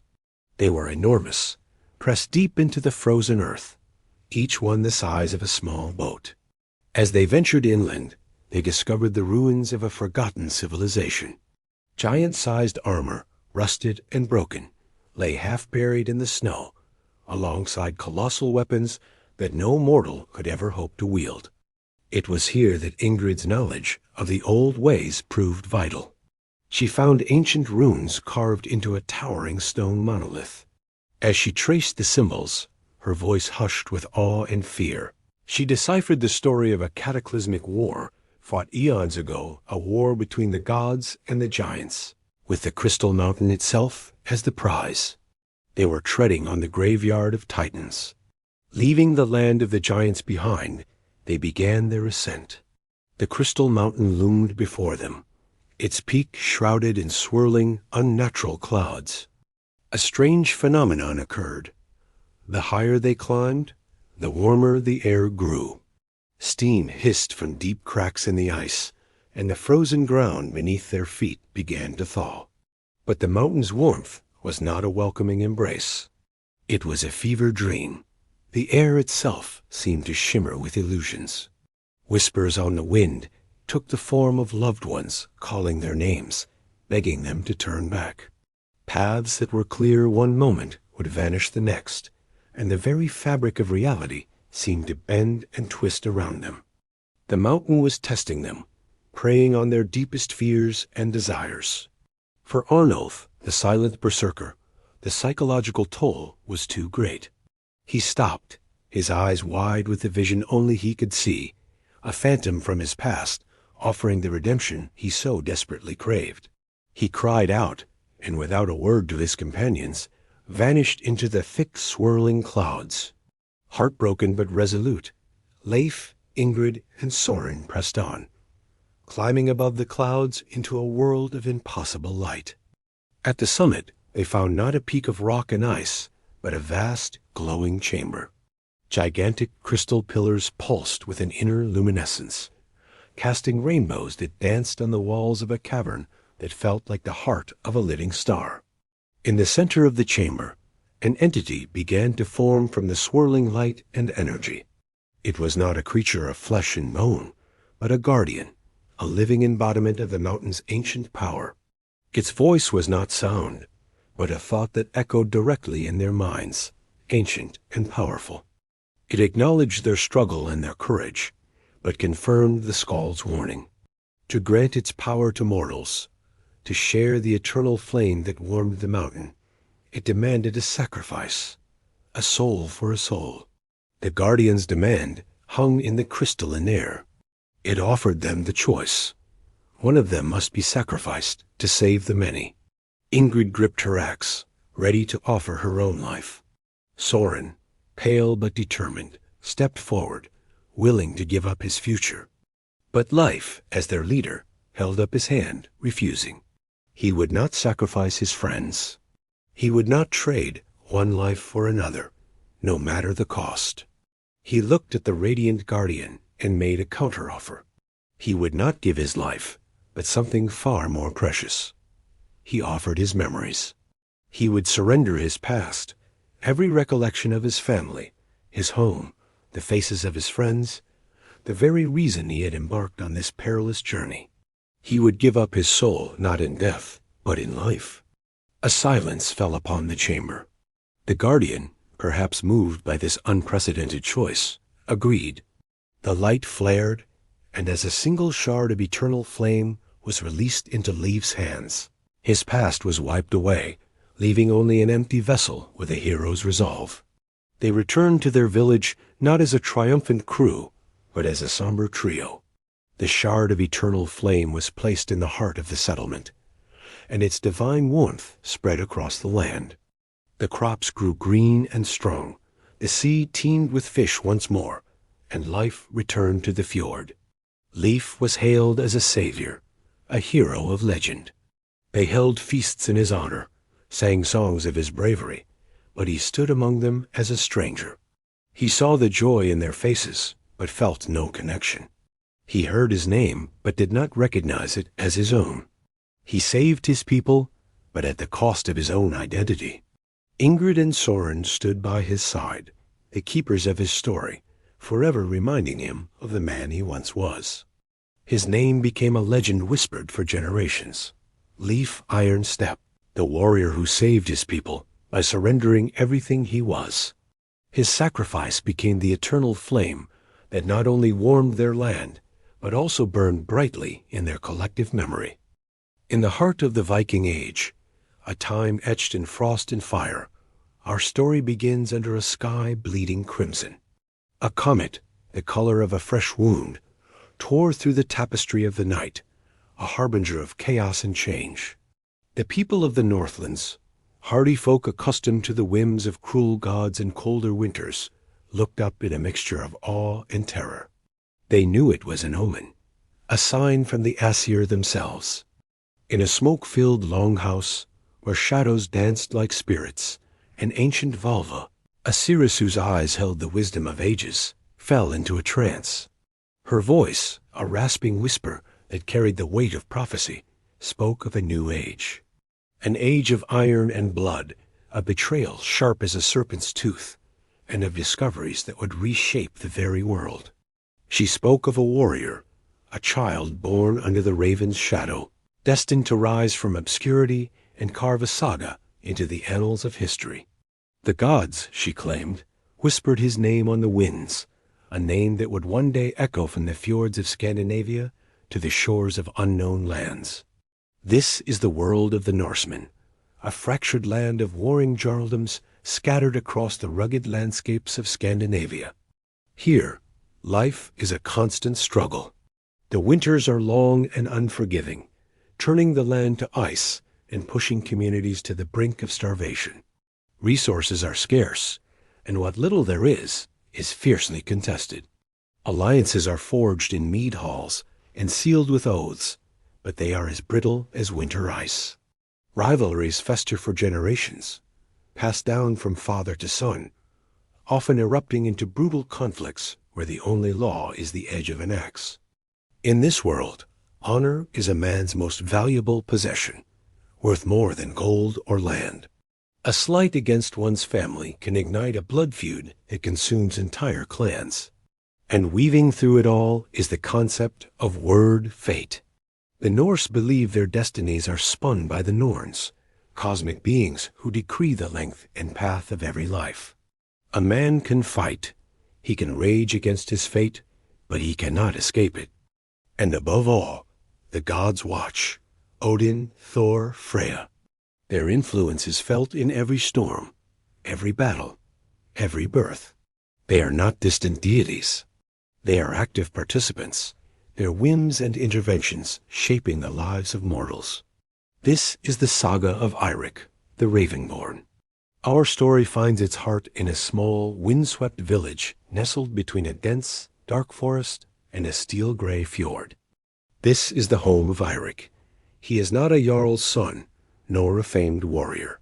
He is an orphan, found as a babe adrift in a broken boat, and raised by a modest farming family who loved him as their own. He knows the toil of the land, the bite of the winter wind, and the simple joys of a harvest brought safely home. Yet there is a fire in Eirik that sets him apart. His eyes, the color of a stormy sea, hold a depth that belies his youth. He is faster, stronger, and quicker to learn the ways of the axe and shield than any other boy in the village. Ravens, Odin's own messengers, seem to follow him, their dark forms circling overhead wherever he goes. A strange birthmark, shaped like a raven's claw, rests upon his shoulder, a constant, silent reminder of his unknown origins. Though he loves his adoptive family dearly, a question haunts his quiet moments. Who is he? Does noble blood run through his veins? Or is his lineage something far darker, something tied to the shadows that linger at the edge of the world? Eirik's quiet life is built on a fragile peace, a peace he doesn't know is about to be shattered. The turning point, the inciting incident that will set his destiny in motion, arrives with the dawn. Smoke, thick and acrid, chokes the morning air. The terrifying sound of war horns echoes from the fjord, a sound that freezes the blood.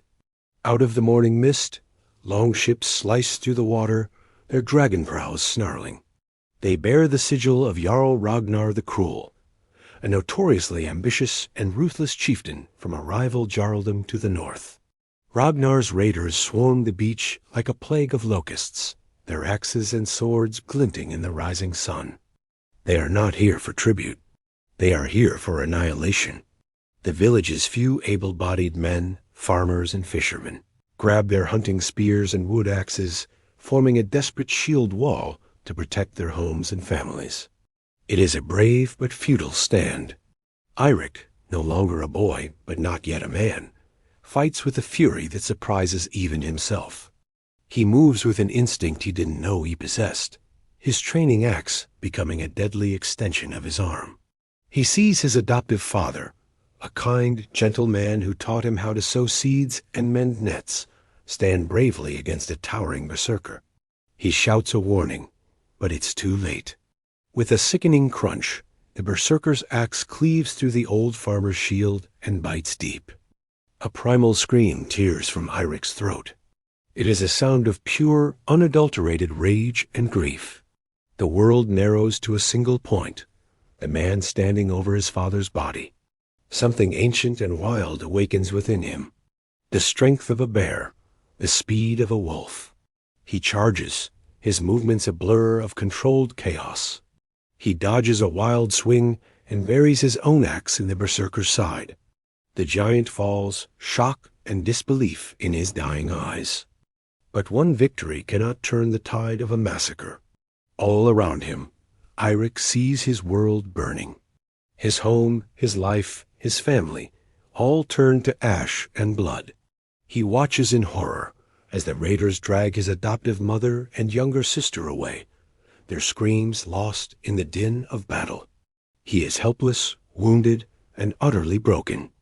The raiders plunder what little the village has, set fire to the longhouses, and depart as quickly as they came, leaving behind a scene of utter desolation. As the smoke clears, Eirik is left alone amidst the dead and the dying. The man who raised him is gone. The mother who loved him and the sister he protected are captured, their fate worse than death. The village that was his entire world is a smoldering ruin. In that moment of absolute loss, grief turns to cold, hard resolve. The farm boy is gone, burned away in the flames of the raid.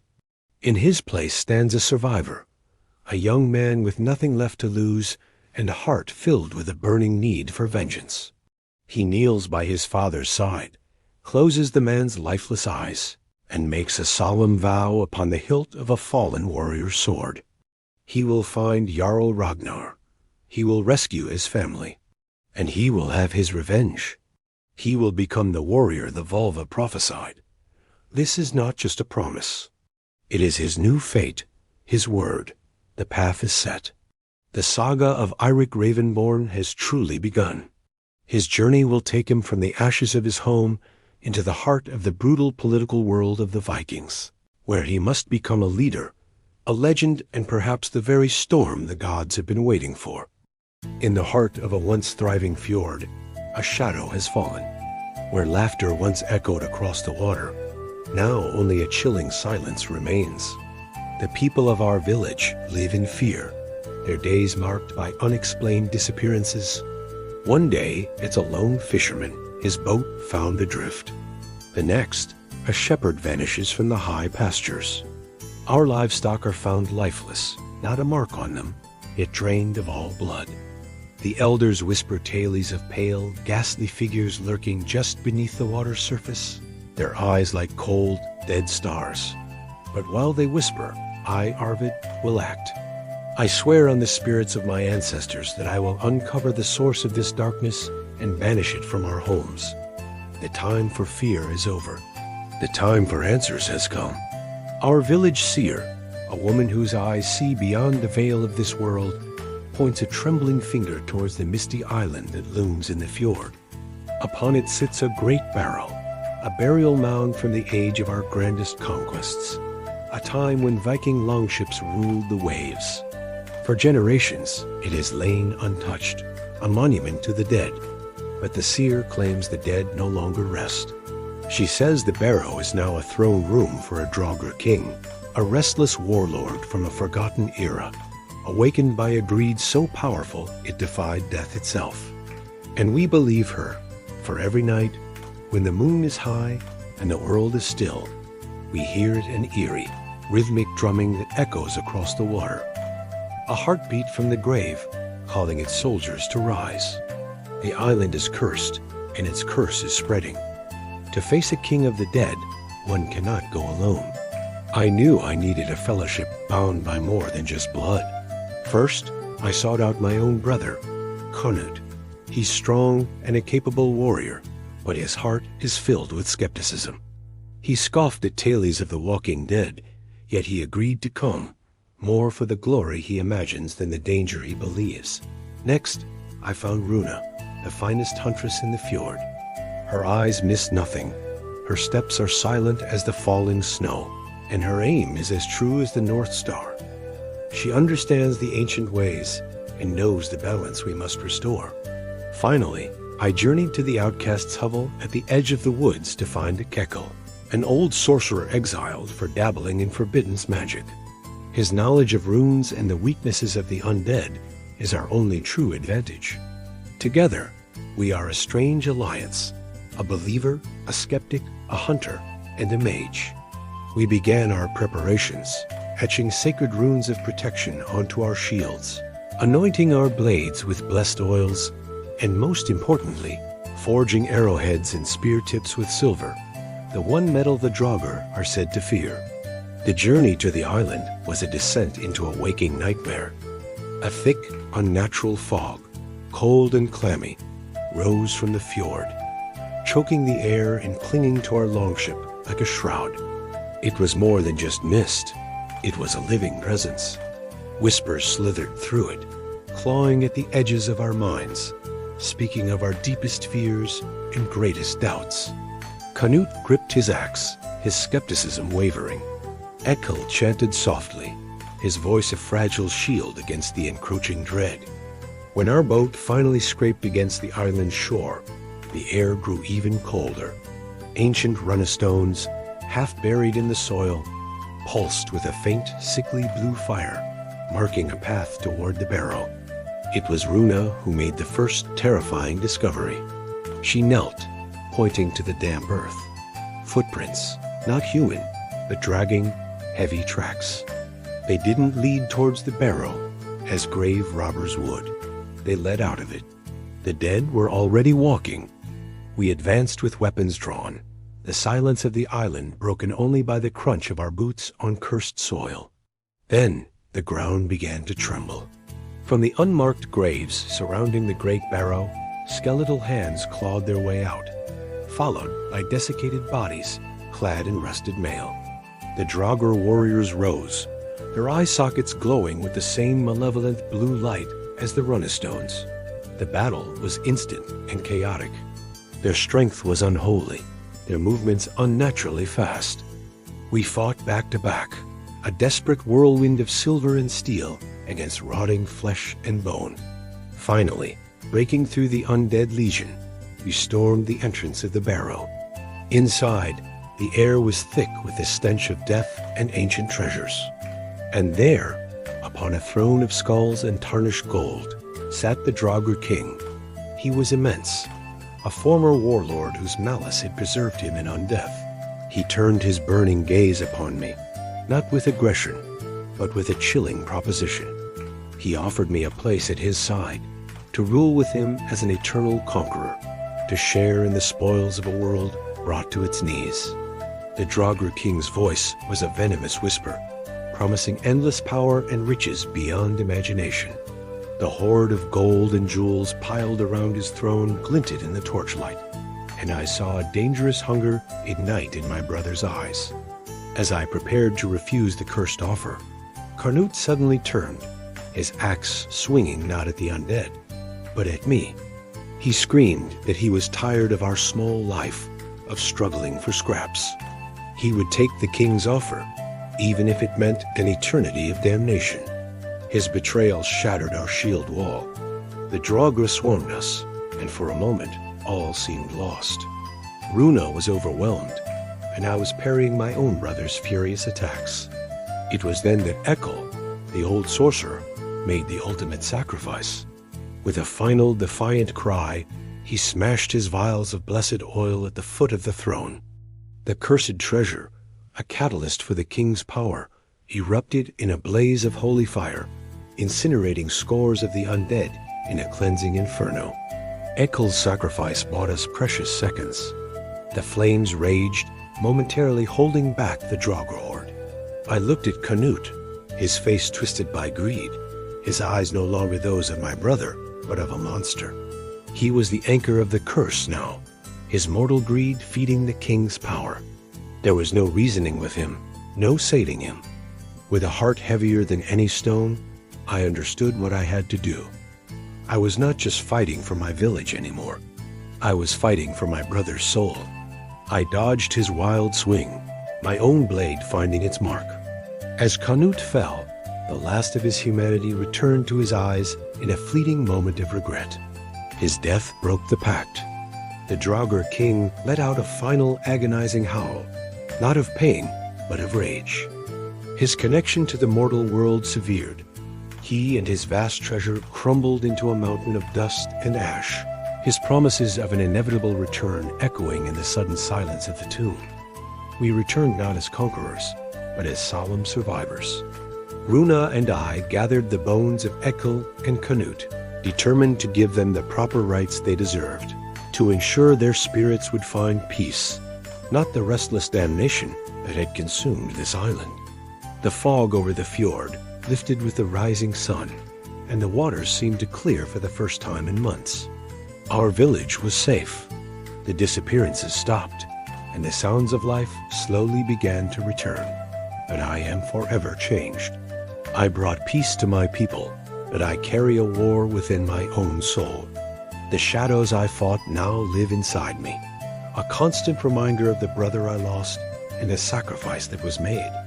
Our victory is now etched into the great runestone in the village center, a story of vigilance, of courage, and a somber lesson on the true cost of honor. It will stand forever as a warning and a testament.